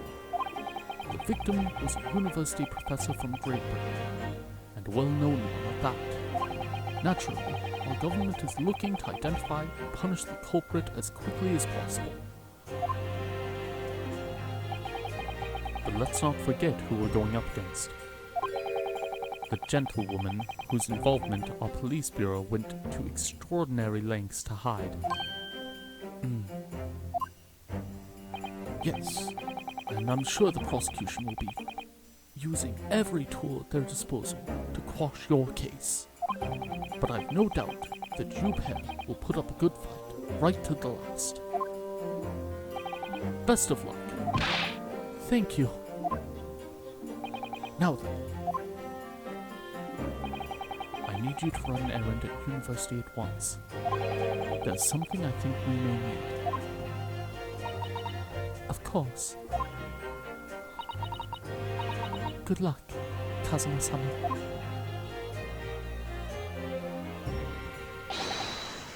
Defendant Naruhodo, court recess is over. Please make your way back inside to the courtroom at once. It's time. Let's get back to it, partner.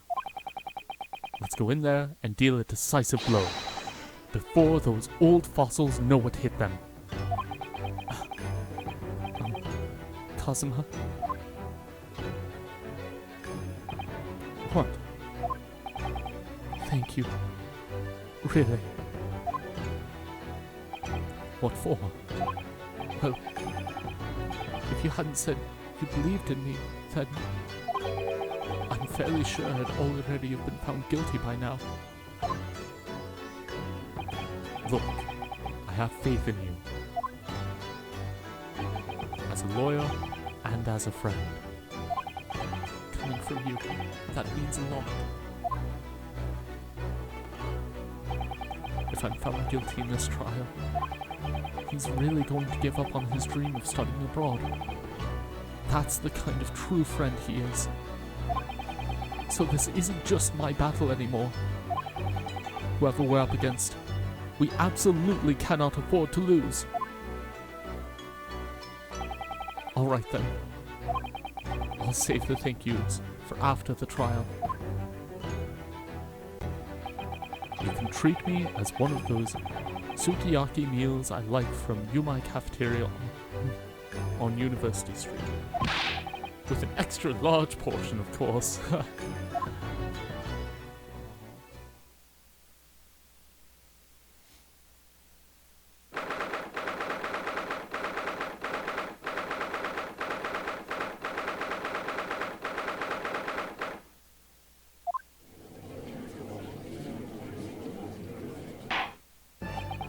The court hereby resumes the trial of Ryunosuke Naruhodo. Prosecutor Aochi, have you managed to subpoena the witness? Yes, Your Excellency, against all odds. And thanks to a certain young stripling, the prosecution is now under a rather painful scrutiny from the government. Sorry. Let the government scrutinize. That's their job. It's nothing to worry about. It's highly unlikely that the good relations we forged with Great Britain will emerge from this trial unscathed. Will you still think it's nothing to worry about when the new treaty breaks down and our nation's founders? Oh, I think he said Flounders, but... Again, terribly sorry. If the friendship between our nations is really so fragile, then the treaty isn't worth the paper it's written on. You really have nothing to worry about, Ryunosuke. What do you mean? A secret trial, anxiety over some foreign government's opinions, a bungled investigation, missing witnesses. Is this what our nation's justice system is? Is this the Supreme Court of Japan or of England? Shut up! Shut up, you jumped-up rookie boy! You and your friend know nothing. Nothing of the situation our nation finds itself in. By aligning ourselves with this great world power, we'll become strong. Diplomacy has never been more critical. Steady political maneuvering is what will secure our futures. I won't deny that I'm no expert. I'm just a student, and one who could arguably study harder too. But standing here now in our Supreme Court, there is one thing I feel very strongly. A country that fails to uphold the truth in its justice system is a country with no future at all.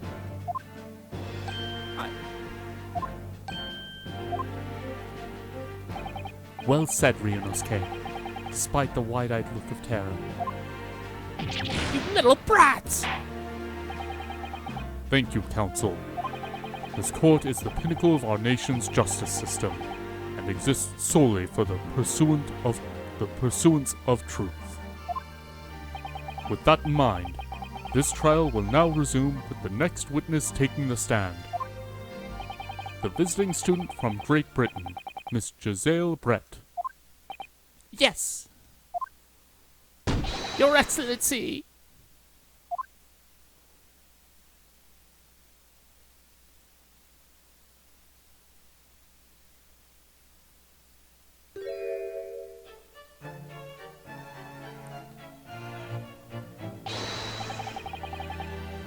Well, what a delight it is to welcome such a fine gentlewoman to Japan, and from such a distant land. Tea!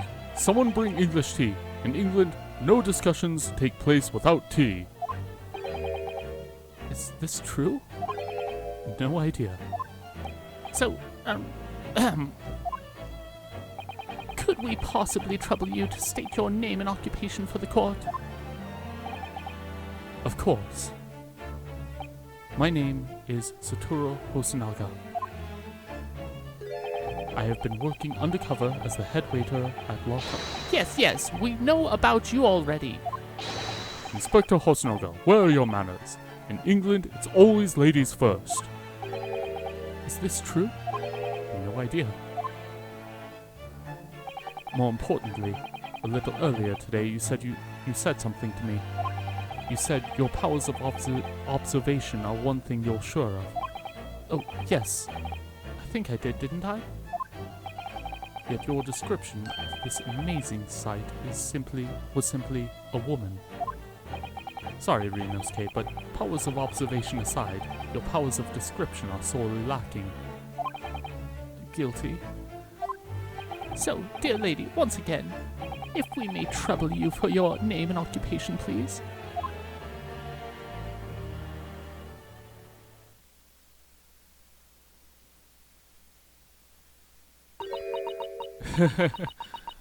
I don't know what I want to do for this. I kind of wanted to like just speak in like a different language, but like I don't know what I want to say. So, Hallo, ich heiße Giselle Brett.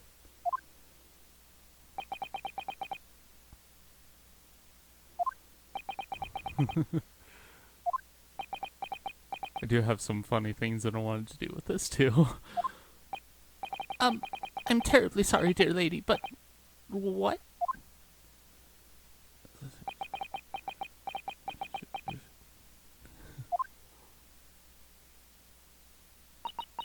I'm just gonna treat it like they're whispering there. The lady says her name is Giselle Brett. She comes from London, England. She's a visiting research student currently enrolled in Yumei University's medical faculty. Oh my, what a rare treat to hear the dulcet tones of the delightful language of the British people. I'm afraid I don't understand a word you said, but it was as beautiful as a hummingbird song. As far as I can tell, the detective is translating the words faithfully enough. Yes, I agree. You'll obviously do fine in England, Kazuma. The English doesn't rattle you at all, does it? Nor you. You've clearly been paying attention in your English classes, Ryunosuke. The court thanks the beautiful lady for taking the stand. Now, if we may trouble you to confirm something, Miss Brett. 3 days ago, at a restaurant called La Carnival, a grim murder took place. The court has been led to believe that you were dining there with the victim, Dr. Wilson, at the time. Is that correct?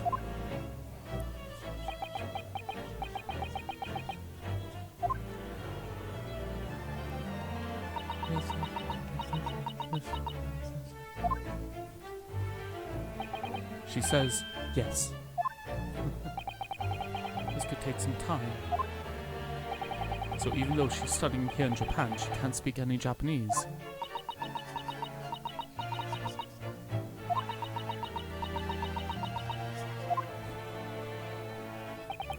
She'd like to apologize for disappearing from the scene. She says that she was due to make a presentation at the university, so she had to leave immediately. Interesting. When you're the one who engineered her escape. I was just following special orders from the Bureau. Well now, dear lady, would you be so kind as to cast your eyes over this photographic print? Seeing as you were so unfortunately present at the scene of the crime, could it be that your resplendent eyes caught sight of the wicked perpetrator, perhaps?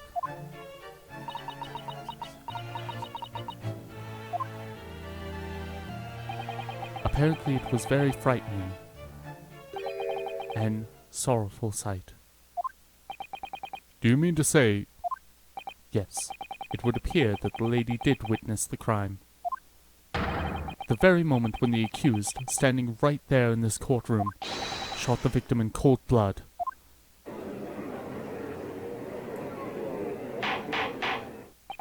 Order! Order in the court! Did you hear that, Your Excellency? Here we have an absolutely conclusive witness statement. Well, it looks like it's clear now. Clear who our real enemy is.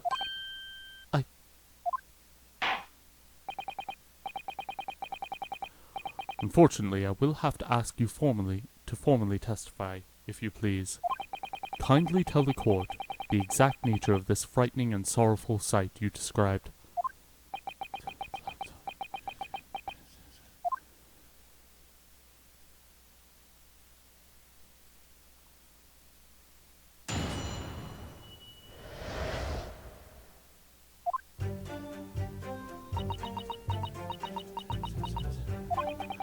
I had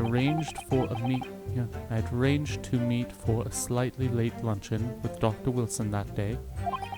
The professor was unable to eat, so I ordered for myself only a beef steak.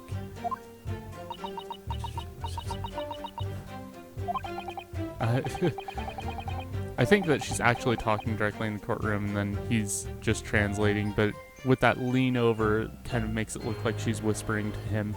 I don't know. After a while, the accused came over to greet the professor, and they got into a fierce argument.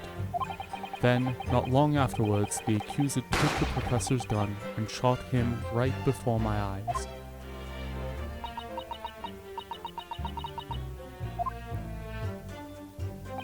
I don't carry a gun myself, so obviously I couldn't have been the culprit.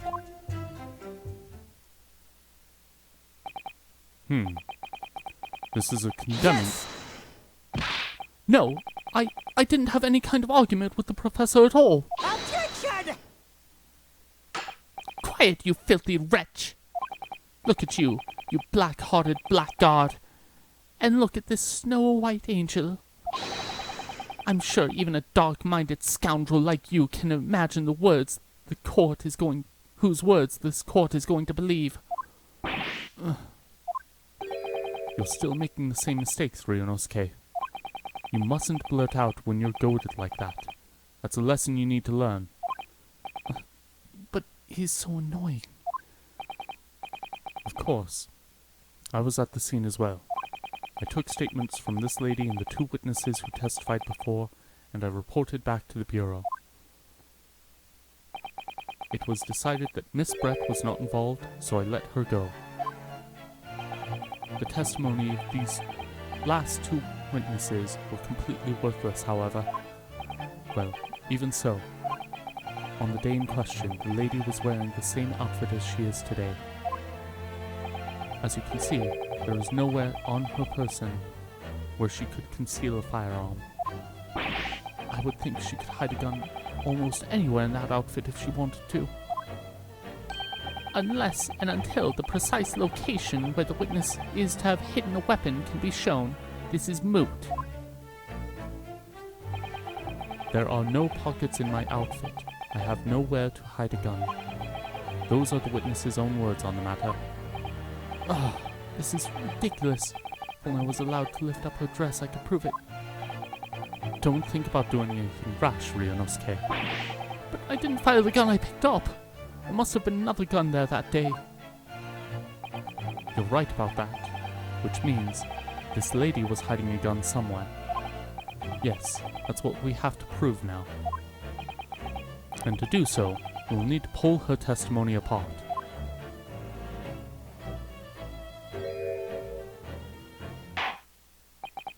A little smile.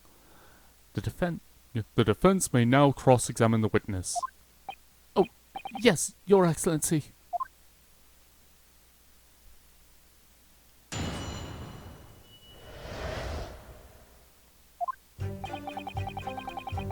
I had arranged to meet for a slightly late luncheon with Dr. Wilson that day. The professor was unable to eat, so I ordered for myself only a beef steak.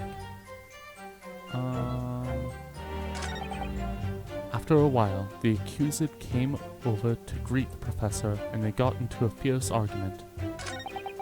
Then, not long afterwards, the accused took the professor's gun and shot him right before my eyes. I don't carry a gun myself, so obviously I couldn't have been the culprit.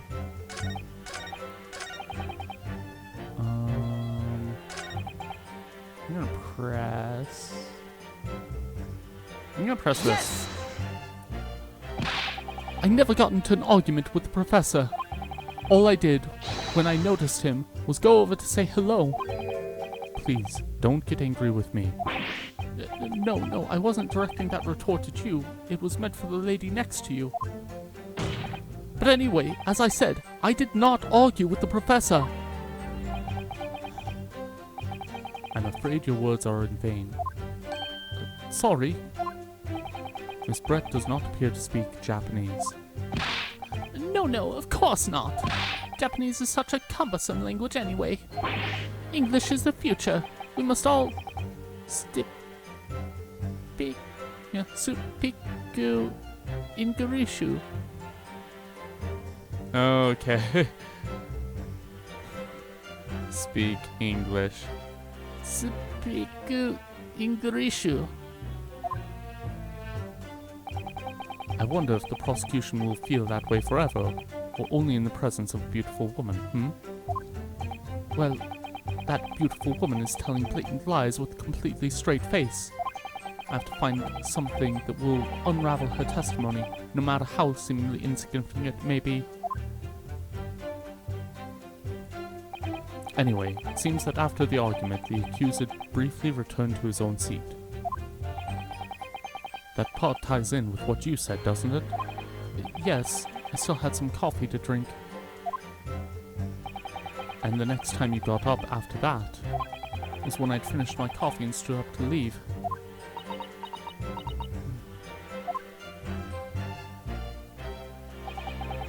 Then not long afterwards, the accused took the professor's gun and shot him before my eyes.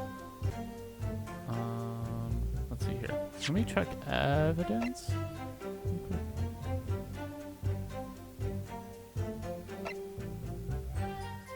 I think I still need to press because I don't feel like I've got a good enough foothold on anything that, like, she said here.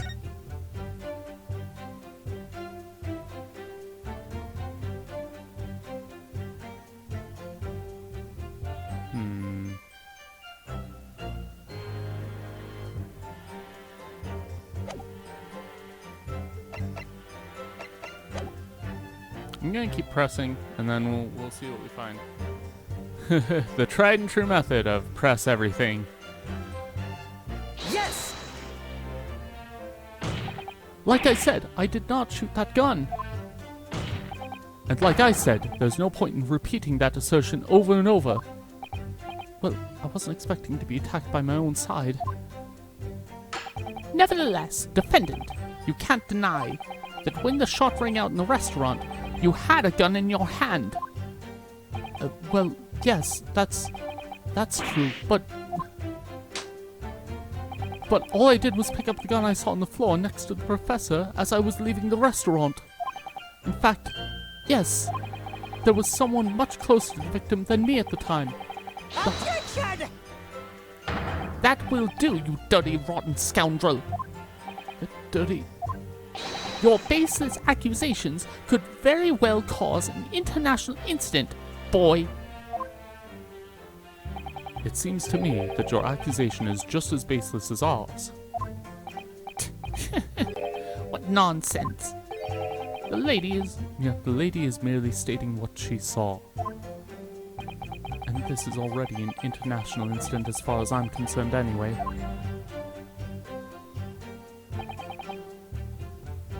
Yes! Oh no, I think I'm gonna regret pressing this. It's all very well saying that, but can you prove it? Absolutely. I verified it personally. You verified it?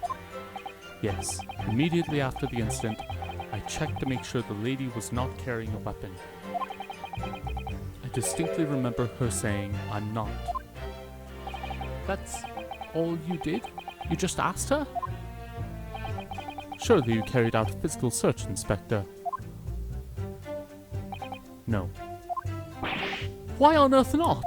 The honorable English gentlewoman clearly stated that she did not possess a weapon. There was obviously no need for any further probing into the matter.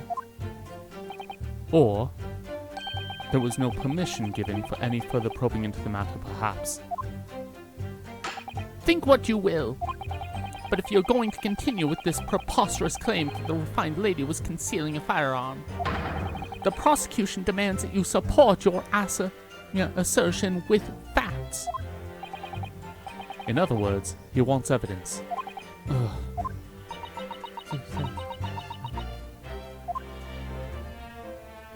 The lady wishes to point out that of course she wanted to stay and assist with the investigation, but she was in a hurry to give a presentation at the university, so she was compelled to leave.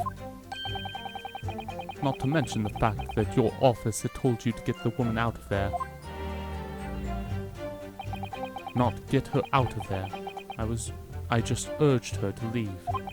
The lady would like to point out that she in no way meant to run away from the scene of the crime, which is why she is only too happy to cooperate and testify here in court today, of course. Unlike a certain student who refuses to admit when the game is up. You could at least have the courtesy to pay attention when I'm goading you.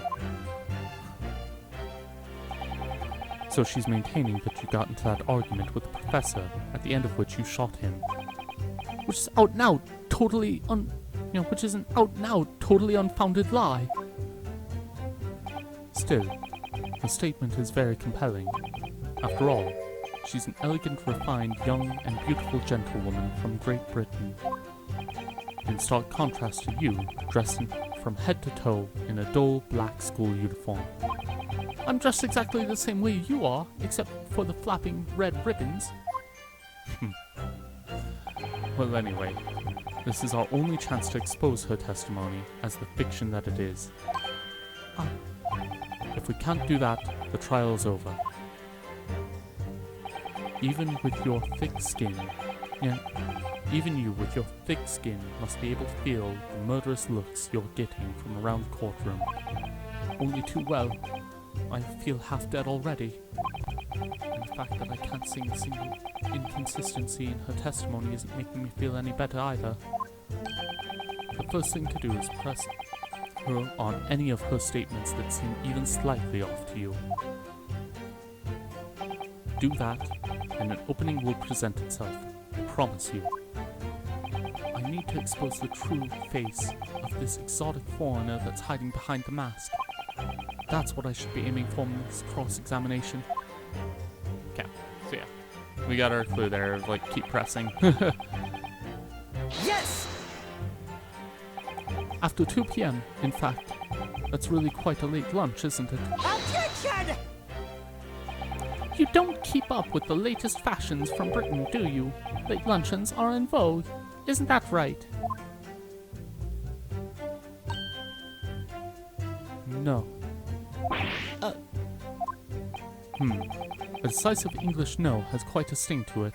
The gentlewoman is currently working in the victim's research laboratory, it seems. So it was apparently a daily occurrence that they would lunch together. But on the day in question, the victim had another appointment at the clinic first. Yes, which we can prove from the medical report card that was submitted as evidence earlier. That's right. Miss Brett and the victim went to lunch following the victim's treatment, which is why it was so late. Yes, that all makes perfect sense. Such a wonderful logic. What a shining example of English intelligence this fine gentlewoman is. So you both arrived at the restaurant. What happened next? The professor was unable to eat, so I ordered for myself only a beefsteak. Yes! He was unable to eat, you say? And that was because he just had a tooth removed at Hota Clinic, correct? That's right. You're supposed to actually check with the witness before answering. Was Miss Brett aware of that fact? It seems so, yes. She'd heard that the professor was to have some dental treatment. So that would mean that it was you who ate the steak pictured here. Is that right, Miss Brett? That's right, yes. The print you have in there shows the table exactly as it was left after the horrifying incidents. Exactly as it was left. Dear me, what a harrowing experience. To have travelled to such a distant island on the far side of the world and be embroiled in such a tragic incident. Have no fear, my dear lady. I swear I will crush the evil fiend that has subjected you to this terrible plight. So the victim, Dr. Wilson, had nothing to eat or drink at all? That's right, other than some carbonated water. Just water? Yes, the professor was unable to eat, but he had been given permission to drink water. So it appears that the diners toasted their lunch with a glass of water each. They each raised a glass of carbonated water. What do you think, Ryunosuke, about the witness's last statement? We're just gonna go ahead and say that's meaningful. Ow. That last statement of yours, Miss Brett, has a profound bearing on this case. Well, how fascinating. Do tell us what is this profound bearing,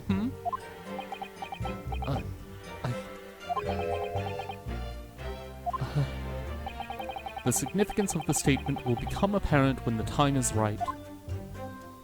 The defense calls for the witness's last statement to be formally added to the testimony. Well step-sided, counsel. Very well. Miss Brett, kindly repeat what you just said to be added to your official testimony. Gladly, she said. That was brilliant, Cosima. I'm going to remember that one. Which one? The significance will become apparent when the time is right. I could really use that phrase. I'd hope there are some more useful tips you're picking up from this experience than that, Ryunosuke. I ordered a beefsteak for myself, and the professor and I said cheers over a glass of carbonated water. Well, now we know that something's fishy here. Yes! That's it. Let me just confirm something, please. It's to do with this photographic print. Just a short while ago, you spoke of this print showing the victim's table at the crime scene. That it was exactly as it was left.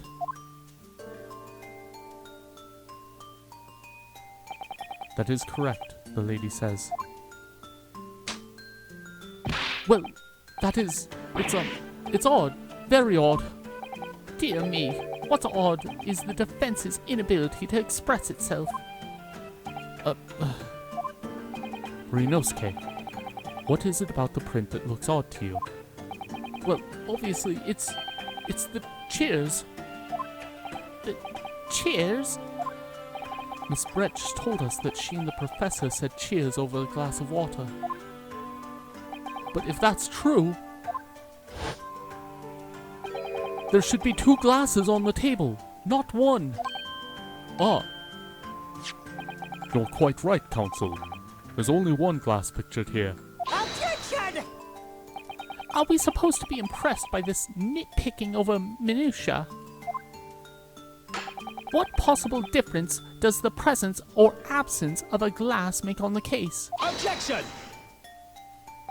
Minutia, you say? Could it be that the detective here removed a glass from the table to conceal the lady's presence? Of course not. I would never do something so reckless. But there should have been 2 glasses on the table. Or are you going to try to tell me you can only drink with 1? You're quite right. I certainly took 2 glasses to the table.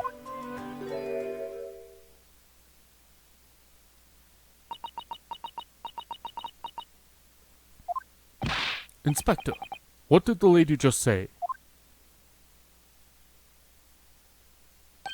It would seem that Miss Brett, it was Miss Brett who took the glass from the table. What? It was all so terrifying, everything that happened. I panicked and I thought I should try to hide the fact that I'd been there at all, she's saying. Good gracious.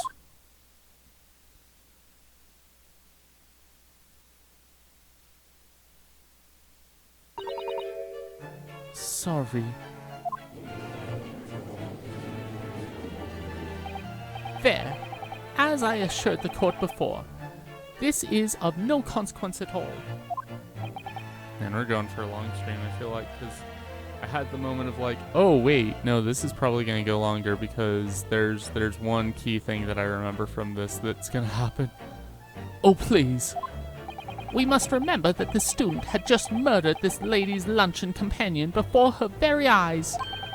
Who could blame her for concealing a glass or 2 in her state of disarray? That's absurd. Oh, really? So do we take it that you are now going to accuse this vulnerable young and beautiful woman of mischief? What? No. This can't be put down to mischief. I'd like to know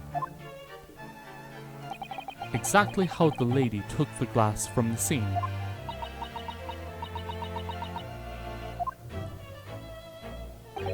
It would seem that she slipped it into a small handbag she was carrying. A handbag, you say? Yes, Your Excellency. A small handheld pouch commonly carried by well-to-do women of England. So the beautiful lady has very graciously explained how and why she removed the glass from the scene now. However, the fact remains that this glass has absolutely no bearing on the case. This student has been trying to confuse the court with logical reasoning, but in the end it comes to nothing. No more pretentious accusations. You've wasted enough time already. Indeed. The lady has offered a satisfactory explanation as to why she removed the glass. I think henceforth we can consider the matter to have no bearing on the case. Counsel for the defense, are you in agreement? Well, I don't know really. If you want to pursue this matter further, you're going to need to show that it has some deeper significance. Yes, you're right. So, she took the glass away in her handbag. If there's deeper significance, it's... Wait! The lady put the glass in her handbag, you say? Yes, do try to keep up. It's already been explained to the court that all English gentlewomen carry handbags for small items. Let me see. A little while ago, Miss Brett stated the following. There are no pockets in my outfit. I have nowhere to hide a gun. But what she forgot to mention was a handbag, in which it would be perfectly possible to conceal a gun. You're right. Well done, partner. I had a feeling you'd pick up on that too. What are you insinuating, you vile blackguard? It's really very simple. The gunshot was heard when the defendant picked up the gun from the restaurant floor. As he didn't fire the gun, we can deduce there must have been another firearm at the scene. The true murder weapon, if you will. You can't seriously be suggesting... Inspector Hosonaga. Yes? Did you or did you not search Miss Giselle Brett's handbag on the day of the murder? No, sir, I did not. As I thought. In other words, another gun. The one that was actually used to kill the professor. Could have been hidden in Miss Brett's handbag. No! Order! Order! Order! What is the meaning of this, Inspector? The meaning of what, Prosecutor Ouchie? Why on earth did you not have the lady open her handbag and show you the contents at the time? Thanks to your bungling incompetence, now she has to endure these uncomfortable accusations. Brilliant work, partner. Now we have a chance to expose the real woman behind the mask. Do you think so, Cosima?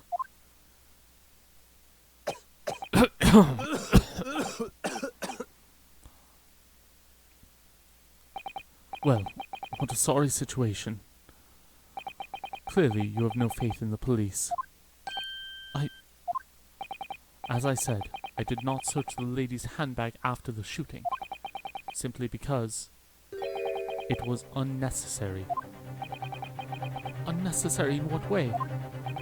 I ought to thank the student lawyer, really. I have a piece of evidence here that I had completely forgotten about. This photographic print.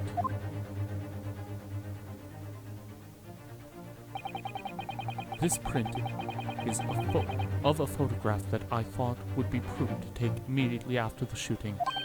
As you can see, it clearly shows Miss Brett's handbag. Well, I never! You can see right through to what's inside. That's right. Apparently, meshwork bags like these are the height of fashion in London at the moment. So the contents are clearly visible. Exactly.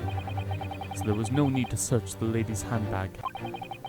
If there had been a gun inside, it would have been immediately obvious. As you can see, there's nothing to imply Miss Brett's guilt here.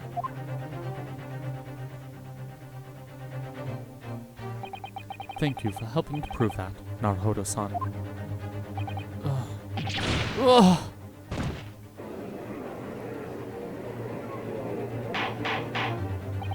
Order! Order! Inspector Hosonaga, you will submit that print as evidence at once.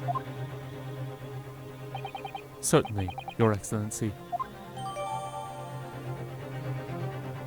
Okay. We'll on take another look at that. I think you've had long enough to cross-examine the witness counsel. Hang on, I want to see this photo. Anything we can glean? Oh, hello. Yeah. There's something to glean, alright. The court has now been shown considerable evidence. As the photographic print just submitted into the court record appears to have no further significance, I am satisfied that there is no longer any room for doubt in this matter, and I must make my ruling. Indeed, and there's only one logical conclusion. That the pathetic rookie slumped over the bench before us is the only possible perpetrator of this crime.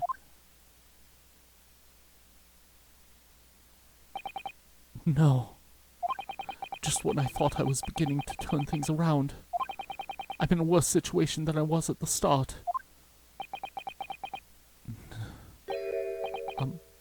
Kazuma.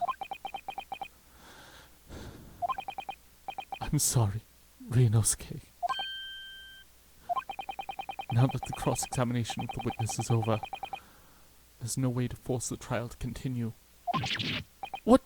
You mean... this is it?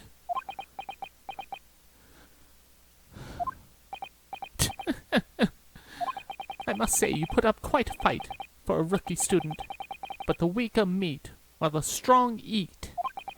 You were wasting your time. There was no way to defeat true justice. A fact you can clearly chew on to your heart's content from the inside of your cell. This can't be happening. Am I really going to be found guilty of a crime that I didn't commit? And Kazuma, his dream of going to study in Great Britain will slip through his fingers. Kazuma. What? Is there really no chance of turning this trial around? You heard the judge. There's nothing about that last photograph the detective produced that we can contest. Which means there is no basis on which we can argue for the trial to continue. Very well. I will now proceed immediately to the ruling. It seems we will be able to report to the British government on time after all. That smug little... Ryunosuke Naruhodo, having considered all the evidence placed before me... Yes!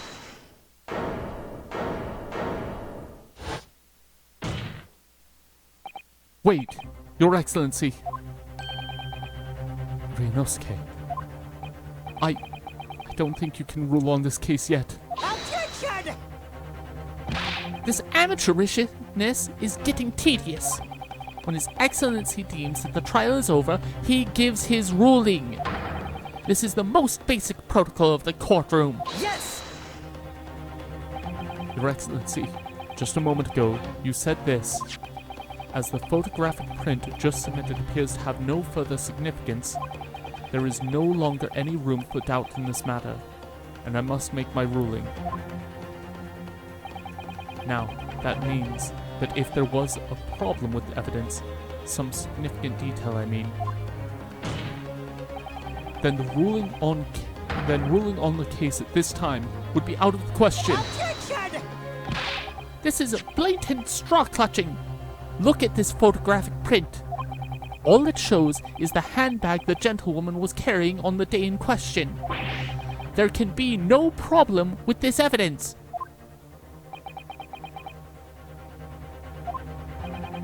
You better know what you're doing, Ryunosuke. I understand your objection, counsel. Certainly, new evidence submitted by the detective has not undergone the court's scrutiny. However, I fail to see how we can glean any new information from this handbag. Ha! My thoughts exactly. Really, the prosecution is becoming tired of this rookie's desperate wheezes. Yes, I am desperate, but this isn't a wheeze. There's something about this photograph which just doesn't seem right. If only I could put my finger on it. Very well. I will grant the defense one final opportunity. What? But be warned that if I am unsatisfied by your response here, the trial will be over with immediate effect. Do I make myself clear? Yes, Your Excellency. So, take another look at the photographic print Inspector Hosonaga submitted before. You will identify for the court where in this print we see the significant detail to which you have alluded. It's not in the handbag. Yes! Look at this here. There's a very unusual mark on the victim's wrist. That is true. It looks almost like a burn of some description. Attention! Dear me, I was pondering what new piffle you would come out with. A burn, you say, on the victim's wrist. Clearly that has nothing whatsoever to do with the magnificent lady's handbag. Yes, that is a burn mark, you're right. Go on, Inspector. The police coroner also noticed it when he was performing the post-mortem examination. It was deemed unrelated to the cause of death, so he didn't note it in his report. What did I tell you? In any case, we have no idea when the victim suffered this burn, do we? And no possible way of knowing either. The more I look at it, the more I find myself intrigued by the curious shape of this mark. However, as Prosecutor Archie points out, unless a firm connection to the case can be shown, I cannot allow any further time to be spent on the precise details of this burn.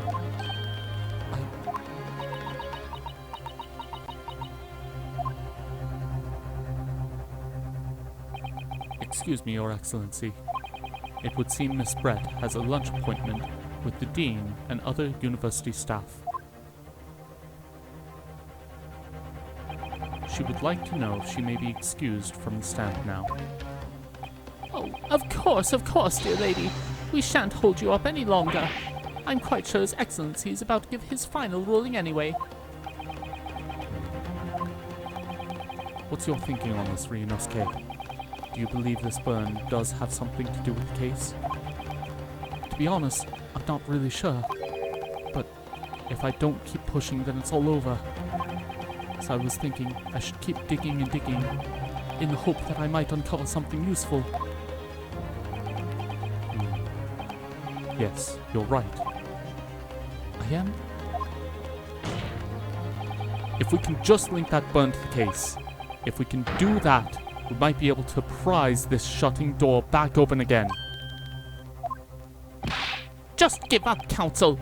You can't possibly hope to do that. Indeed. I'm afraid that without evidence, I can't allow you to pursue what is little more than conjecture. But if we had evidence? Evidence that irrefutably linked the burn on the victim's wrist to the case, then would you allow it? I would, yes. To tell the truth, I hadn't noticed that burn.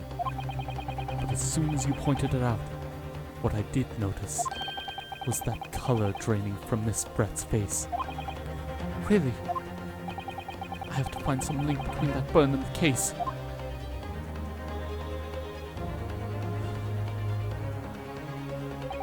This is the moment of truth. It's time to find some evidence that proves what that burn really means. So then, the defense will now present its evidence to the court. The evidence that demonstrates an inextricable connection between the victim's burn and this trial. It's gonna be this. Bingo. Yes! What's this, counsel? Yet another print? Yes, Your Excellency. I believe photographic prints are an amazing invention. When we humans look at a scene, we miss things. But in a photograph, things we may have overlooked at the time are recorded forevermore. Do hurry up, rookie. What are you trying to say? To inconvenience this poor lady any further would really be quite inexcusable. Actually, we may need you to stay with us a little longer, if you don't mind, Miss Brett. You see, it's very clearly visible in this other photograph. How did the victim come to have that unusually shaped burn on his wrist? The reason is recorded here forevermore. What? How? Objection! You can't fool me with your little bluffs, boy. If that's your game, then let's see how it plays out. Show the court exactly what you mean. What in this photograph what is it in this photograph that explains the reason for the victim's burn? Well, how about that? Yes! The beef steak. Actually, the point is the metal plate the beefsteak was served on. The plate. Oh, Your Excellency, are you all right? As you can see, there's an emblem on the plate. I would guess it's some sort of trademark of La Carnival. Oh. The emblem on the plate and the victim's burn are exactly the same shape. Ah! Ryunosuke, you genius. You're spot on. Which means that the victim must have suffered this burn while he was present at the restaurant. Objection! But even if that is the case, we can't know what happened on the day in question or not. It could have been the day before, or the day before that. It most likely happened some other unrelated time. Well, Objection! Sadly, Prosecutor Ouchie, the chances of that are extremely slim. Thanks. Why? The outline in the burn is clearly discernible. Such a serious injury would have caused quite a commotion in the restaurant. Wouldn't you agree, Inspector Hosonaga? I can't imagine having missed such a terrible disaster, certainly. But I would say, looking at the picture of the wound, that it wasn't suffered very long ago. And although it's not a particularly large burn, it's extremely well defined, as the defense just pointed out. This was no mild burn, that's for sure. Can you be more specific, Inspector? Well, let's see. If the plate was around 90 degrees centigrade, a burn like that would have certainly taken around 3 seconds. It's inconceivable that the victim wouldn't have let out a scream of pain then. I've been investigating at the restaurant for several weeks already, but I've not heard anyone scream at all. As the head waiter of La Carnival, I can testify to that without hesitation. But you're a detective, not a waiter! Yes! There you have it. Something isn't right here. As the detective said, anyone who burnt themselves on a piping hot plate for 3 whole seconds would scream in pain. There's no question of that. And yet, Inspector Hosonaga never heard the professor scream, not on that day or any before it. That's right. And the strange thing is, on the day he was shot, I didn't hear him cry out either. What are you suggesting? Well, if the professor had carelessly laid his wrist on the plate for anything like 3 seconds that day, that would be beyond careless, I think, Counsel. Then the rest of us in the restaurant, myself, the sergeant, and the old antiques dealer, all of us, would, without any question, have heard him scream. Wouldn't you agree, Prosecutor Ouchie? Well, yes, I suppose. So the question is, why didn't a single person hear Dr. Wilson scream? I almost don't believe it, Ryunosuke. Do you think... Can it really be true? I never dreamt we'd arrive at a conclusion like this, but... I'm starting to think that maybe... we've been led into a terrible trap.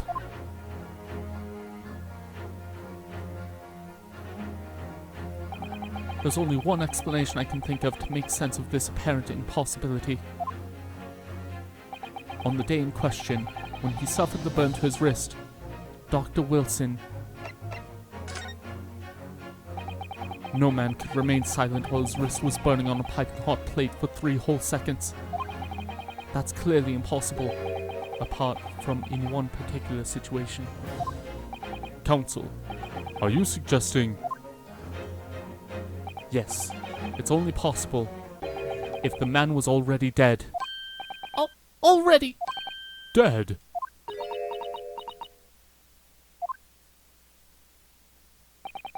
Knowing what we know now, it's the only possible explanation.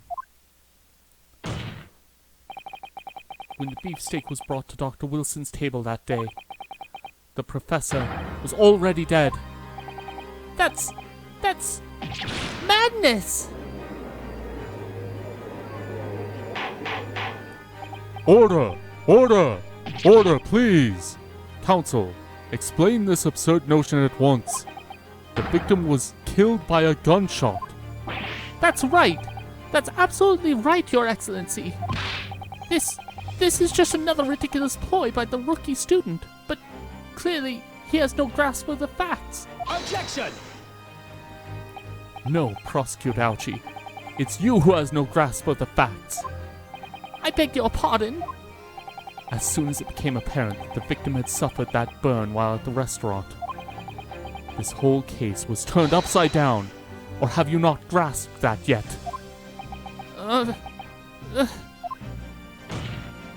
Your Excellency, the court must hear from this witness again. If it's true, as we now believe, that the victim was already dead before the gunshot was heard, it's highly likely that Miss Brett knows something about it. Incredible. I certainly didn't anticipate this twist of events. I'm sorry to say, Miss Brett, that you will have to forget your luncheon engagement. But, Your Excellency... The justice system in our country may still be in its infancy, but rest assured, all reasonable doubt must be dispelled before I am prepared to pass judgment. Thank you, Your Excellency.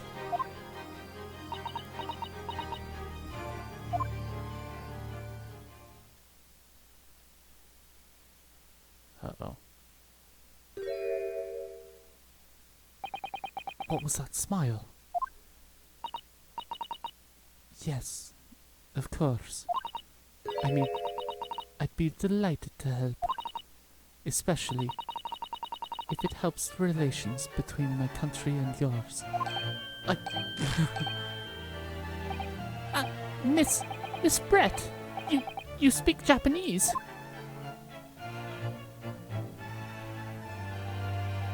Well, of course I do.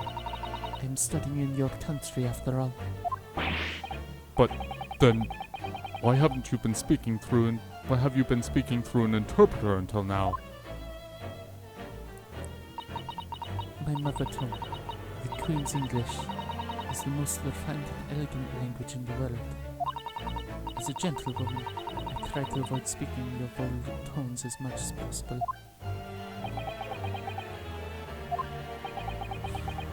Ouch. But it seems the men in this land possess none of the chivalrous virtues of English gentlemen. So I can see that I shall have to lower myself to communicating with you all on your own level. Oh, well...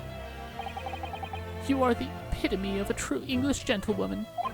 We are truly honored by this lavish consideration you so graciously afforded us. I see.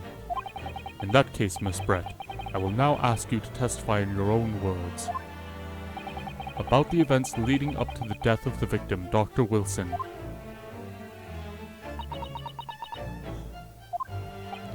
So, we're finally going to hear her own words on the matter. Things are getting interesting, Ryunosuke.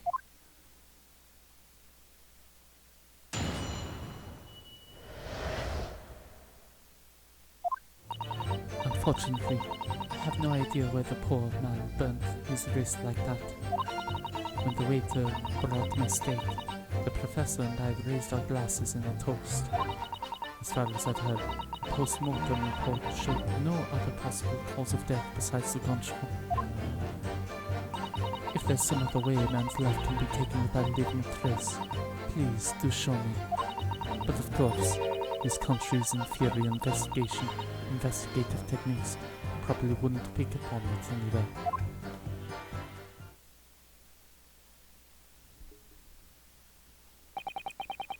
That most captivating and beautiful testimony will go down in the Supreme Court's history.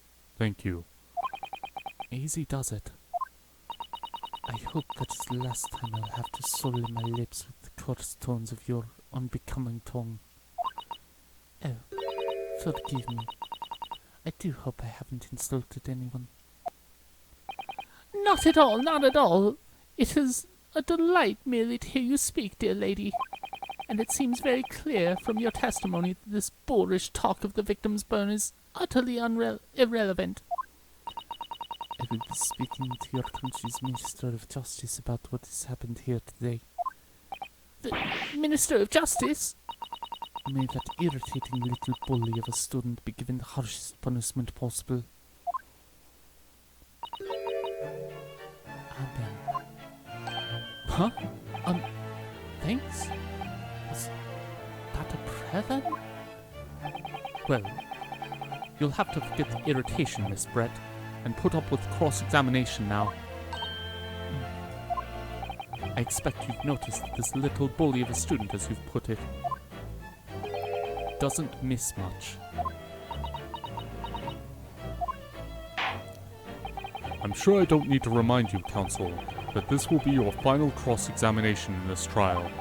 If you fail to demonstrate any problems with this witness's testimony, I will be ruling on the case immediately. Is that clear?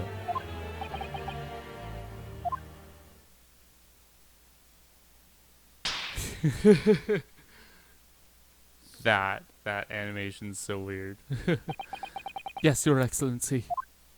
Then you may proceed with the cross-examination. Like I said, I probably really should have called the stream at that first checkpoint, so there'll probably be a future thing, and that might actually give us kind of a good idea of how the breaks are going to be, unless it's really short, and then I don't know, we'll see. Yes! We'll go ahead and I'm just gonna press everything. But his hand was on the searing hot plate for at least 3 whole seconds. You can't not have noticed. Do you think so? Let me ask you something. Sorry? Ever since I arrived in Scotland, and even still now, the fly of those unsightly black trousers of yours have been wide open. You can't not have noticed, can you? What? Ah! Wow. What fun. Hadn't realized. The dear lady is absolutely right. As your friend, you've embarrassed me as well as yourself, Ryunosuke. Why didn't you tell me? Dr. Wilson is a true English gentleman. It shows all the silence over the screen. Your tiny brains imagine such a thing. Oh yes, I think my tiny brain can. Yes! Well, I can't. Anyway. When the waiter brought my steak, the professor and I raised our glasses in the toast. Yes! As you testified before, you were drinking carbonated water. Is that right? Dr. Wilson was only permitted to drink water at the time, if you remember. Which explains why he ordered that to drink. Correct, waiter? Exactly as you say, sir. Although,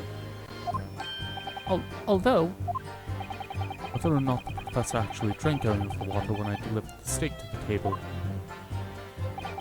I'm afraid I don't remember that. Damn you. I have enough English to understand it. That, at least, for the benefit of others in court, means bless you. I think it means the exact opposite. Anyway. As far as I've heard, the post-mortem report showed no other possible cause of death besides a gunshot. Yes! Yes, it's written here in the paperwork. Fatal hemorrhage from ballistic trauma. Yes. Luckily for all of us, a little burn on the wrist isn't going to kill us. And as there were no other signs of trauma on the victim's body to indicate some other cause of death, it can only have been from the bullet. It can only have been the bullet from your gun you put to end this innocent man's life. But it doesn't make sense. The burn must have happened straight away when the plate was first brought to the table by the waiter. Yes, that's true. If it had cooled even slightly, it wouldn't have been able to make a burn like that. And if the victim burnt his wrist on the hot plate as soon as it was brought out from the kitchen, then he must have already been dead at that point. Objection! And yet, the fact is the victim was killed by a gunshot to the chest. Until you're able to show the court evidence to disprove that, this is a complete waste of time.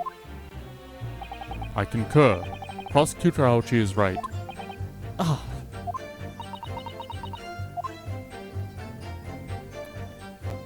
If there's some other way a man's life can be taken without leaving a trace, please do show me. Yes! Without leaving a trace.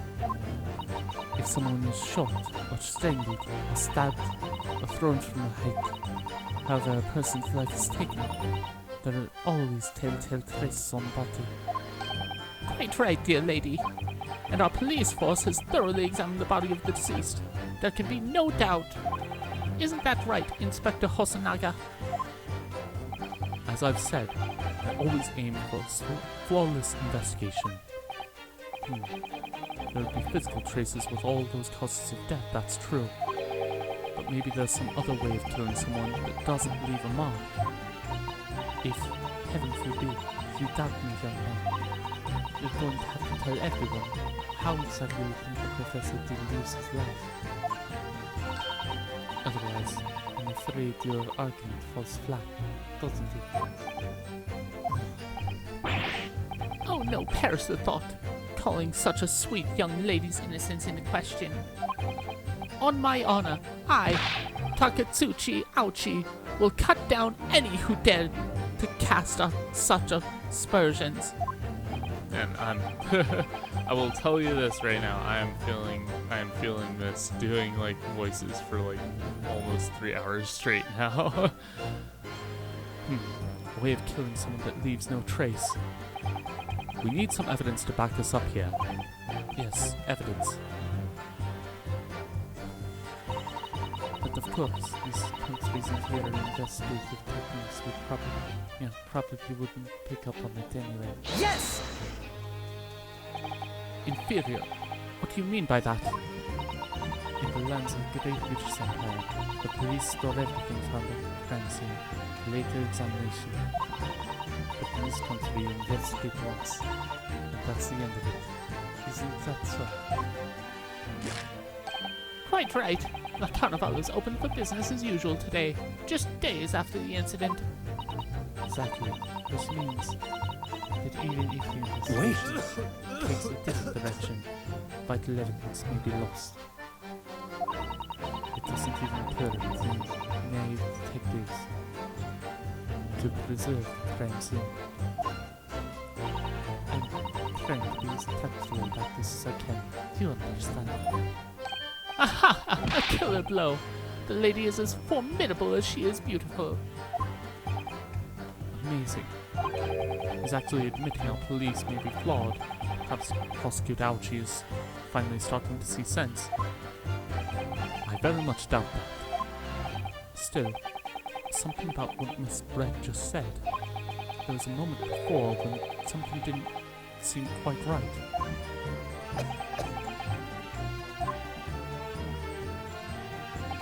What do you think, Ryunosuke? I think it's going terribly. No matter how much I press her, I'm not turning up any new information. Yes, as I suspected, she's a tough witness. We need to find a way to break her testimony, or the cross-examination will be over. But that would mean I have to find a way. There must be some clue somewhere to help us find a chink in her armor. Kazuma, What, Ryunosuke? there is one thing I noticed. Something that's been bothering me. Bothering? You mean about Miss Brett? Actually, no. About the person standing next to her, Inspector Hosonaga. The detective? Yes, he seemed to react a little strangely to Miss Brett's last statement. I was wondering if it might be significant. If it might present an opening, maybe. All right, I have an idea. Try pressing her on that last statement one more time. If you think so, but this time, instead of talking to the woman herself, Let's see what we can get out of the detective. alright then. Wonder what Cosmo's thinking. I'll find out soon enough, I suppose, once I press Miss Brett on her last statement again. Unfortunately, I have no idea when the poor man burnt his wrist like that. Oh, wait, we're just gonna skip the last step here. Yes! Inferior? What do you mean by that? In the lands of the Great British Empire, the police store everything from the crime scene for later examination. But in this country, you investigate once, and that's the end of it. Isn't that so? Quite right. Our carnival is open for business as usual, just days after the incident. Exactly. Which means that even if the investigation takes a different direction, vital evidence may be lost. Yes, there it is again. The detective's reaction is just the same as before. Why? Up until now, the detective has been on the stand with Miss Brett as her interpreter.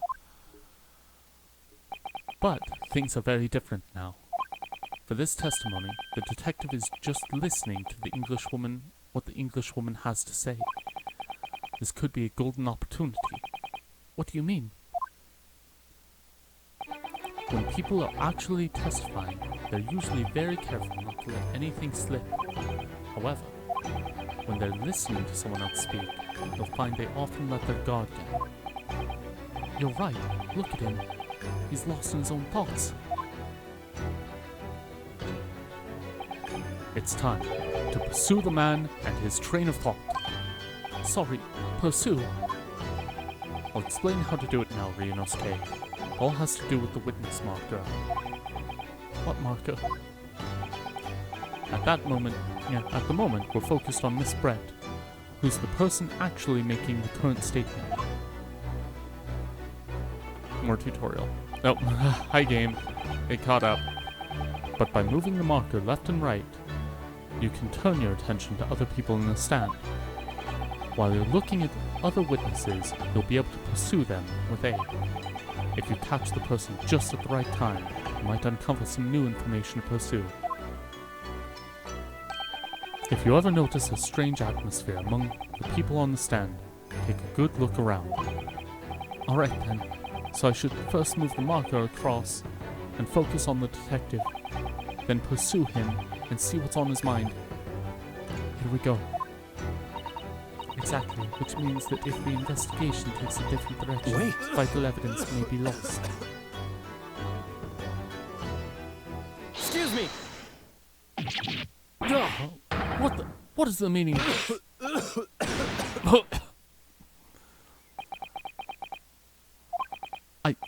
so sorry. I didn't mean to shock you. He really was lost in his thoughts, deeply. It looked like you were thinking something just now, Inspector. Perhaps having heard what the lady next to you had to say? If there's something you'd like to say, please, share it with the court. Objection! What is the meaning of this? It's the delightful Englishwoman who's testifying at the moment. If you can't find fault with her testimony, then the cross-examination should be over immediately. Oh, is that how it works? Absolutely not. The detective is in the stand, which makes him a valid witness. Yes, not to mention the fact that he's intimately involved in the case. Inspector Hosonaga, Yes. do you have something to add in relation to the statement just made by Miss Brett?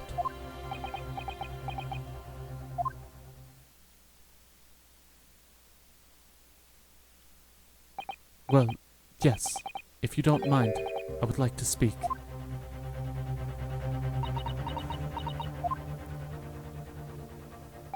The lady is right.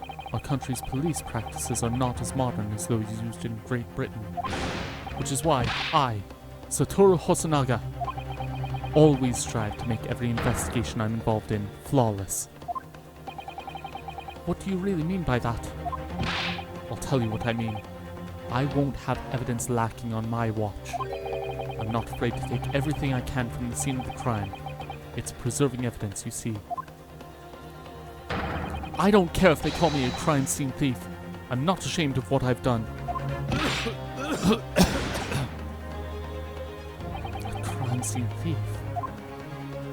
Well, it looks like the lady's remarks touched a nerve there. Take this, for example. Is that... It's the bottle of carbonated water that I took to the victim's table on the day in question. And yes, it's lost all of its fizz, having been opened 3 days ago now. But it was carbonated water. I don't care what anyone says. Yes, there's some left in the bottle, I can see it. On the day our police force will be among... One day, our police force will be among the best in the world. The time is coming, I guarantee it.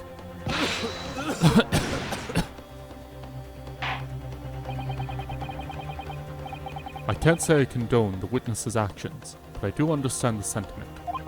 The court will accept the glass bottle of water as evidence.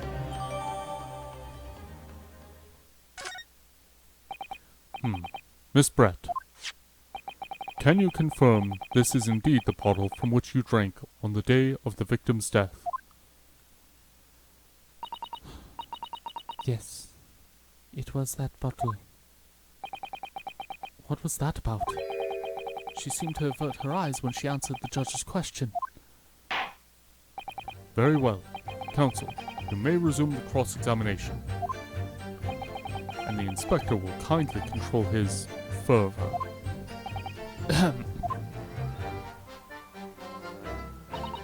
Unfortunately, I have no idea. Let's see here. So we got this now. We can inspect. The label is written in a foreign language that I can't recognize. Do you know what it says, Cosmo? I think it's French. This must be very expensive water. Yes, but what does it say? That's what I was asking. Then go to French and ask. You could just say that you don't know.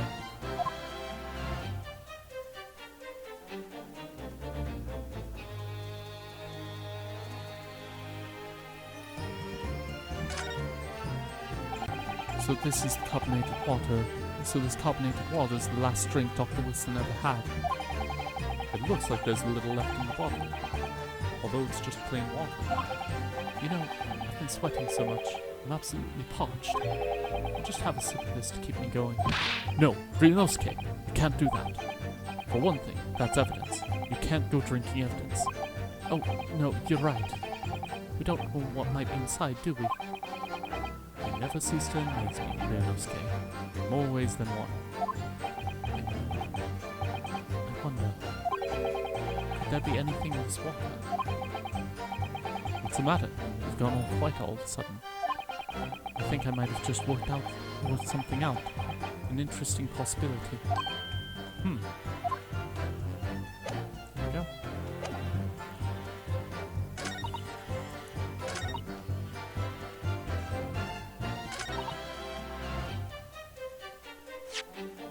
So we'll go ahead and just present Yes! it. And we got it right. Again, that little telltale when the music stops and you're like, oh, thank goodness. What is this? The bottle of water? Actually, there is one method of killing a man without leaving a trace that comes to mind. Obviously, I'm referring to poison. Poison? On the day of his death, we know that Dr. Wilson drank from this bottle of carbonated water. Could it be that there was poison inside? Could it be that the professor actually died after taking a sip from his glass?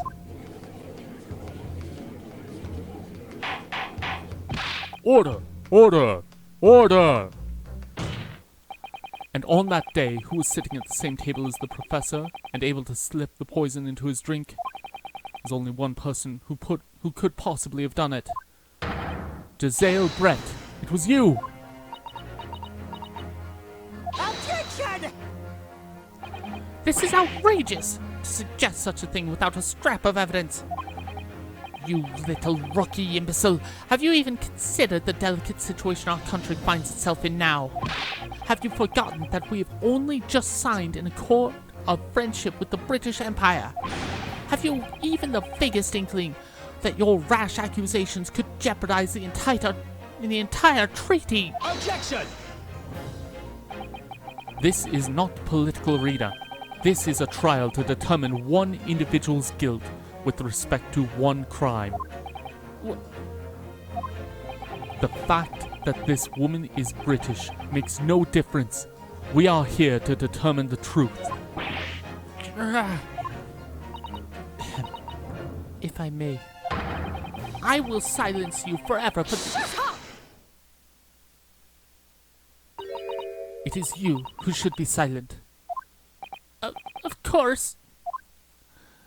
Dear lady! Where did that come from? She just snapped. I'm afraid I may have spoken unfairly before. I offer my humble apologies. I'm sorry, my lady. To what are you referring?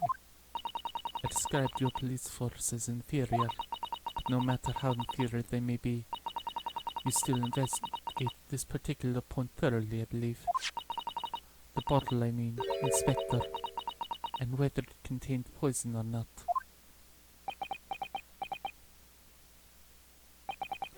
Of course.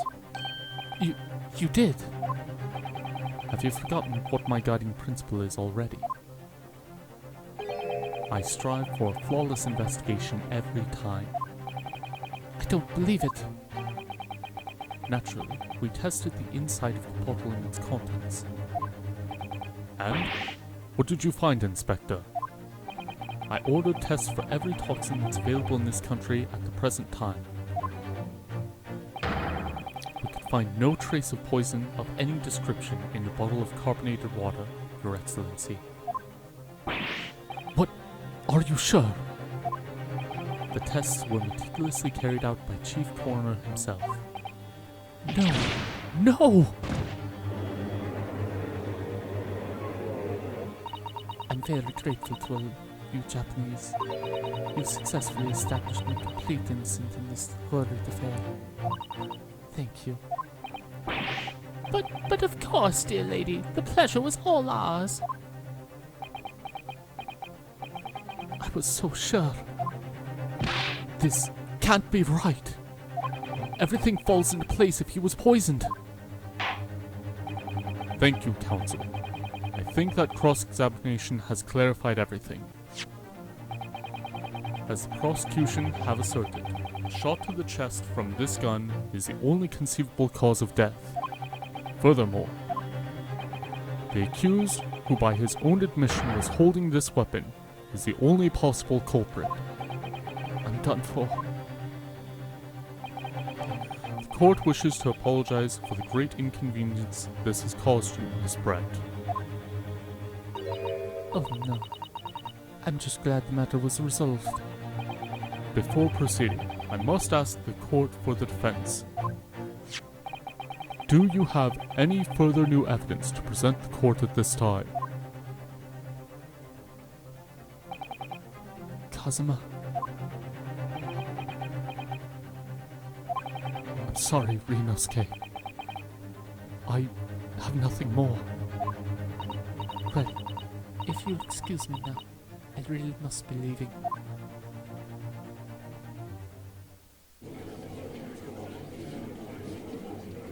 Hold it!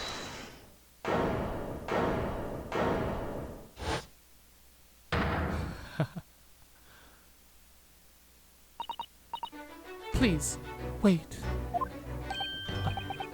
Isn't that... What is the meaning of this? Forgive me for intruding on court proceedings, Your Excellency. Susato Mikatoba, Judicial Assistant to the Defense. Mikatoba? In my darkest hour, with nowhere left to go, she appeared like a bolt of lightning. And in her hand, she carried a small package, wrapped in a furoshiki cloth.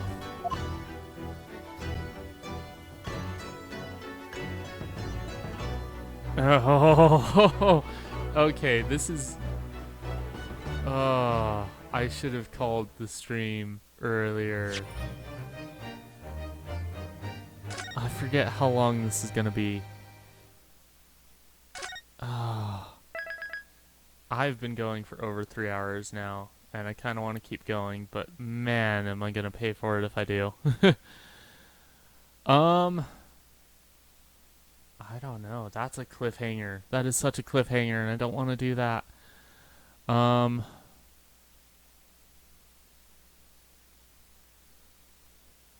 don't think it's that long, though. Oh, what do I do?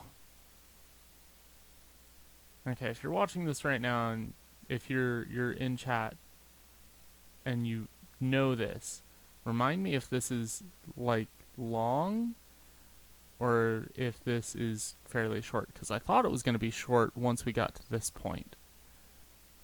Dang, I don't know. I don't like it, but I think I really should do the smart thing and call it here. I feel bad about that. I'm gonna be better about this going forward, and just kind of like knowing where's where, and I don't want to just leave it there because that feels really just not great. But I think that I really do need to leave it there because it is the weekend for me, and this is the only chance that I really get to like prepare for the week, and it feels like it's gonna be a week this week, so I feel bad about leaving it there, but I think I need to leave it there. We will be continuing this next week. We will be doing that. So that I did not mean to. This is kind of going back to like what I was talking about with this game, about how like the cases feel long. This is like the first case. You only have the trial section. It's very just tutorial focused, but it is so like packed that, you know, and like again, like I'm doing voices for it, so that's gonna like pad out that time a little bit. But it's so packed that it took this much time to even get to this point. So, yeah, I think I'm gonna be more judicious about when I need to call it, and if I can push for something more, because I thought that we were gonna be able to like pretty cleanly like get through this like honestly, I thought that we'd be able to get through this first case in our time, at the very least, and maybe even get to like the like second chapter of the game. So, all right. We'll be continuing this next week. That is a cliffhanger, and I feel bad about leaving it off on a cliffhanger, but I mean, I've been going over 3 hours now, which is well over the normal time that I go for these. So I hope that's understandable. It feels kind of not great, but yeah. So yeah, that's sorry. Like I said, we will see the conclusion to this first chapter next week. I'm sure of that because I thought we were close as was, but yeah.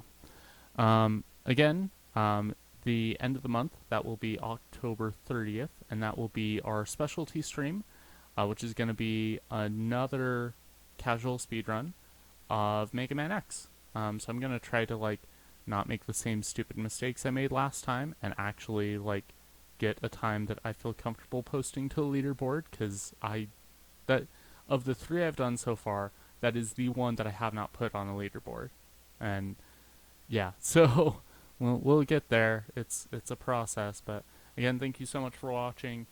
Sorry for running long, and sorry for leaving on a cliffhanger, like kind of the double down on that. But I will see you next week for the conclusion of this first episode, and yeah, we're in this. So, bye.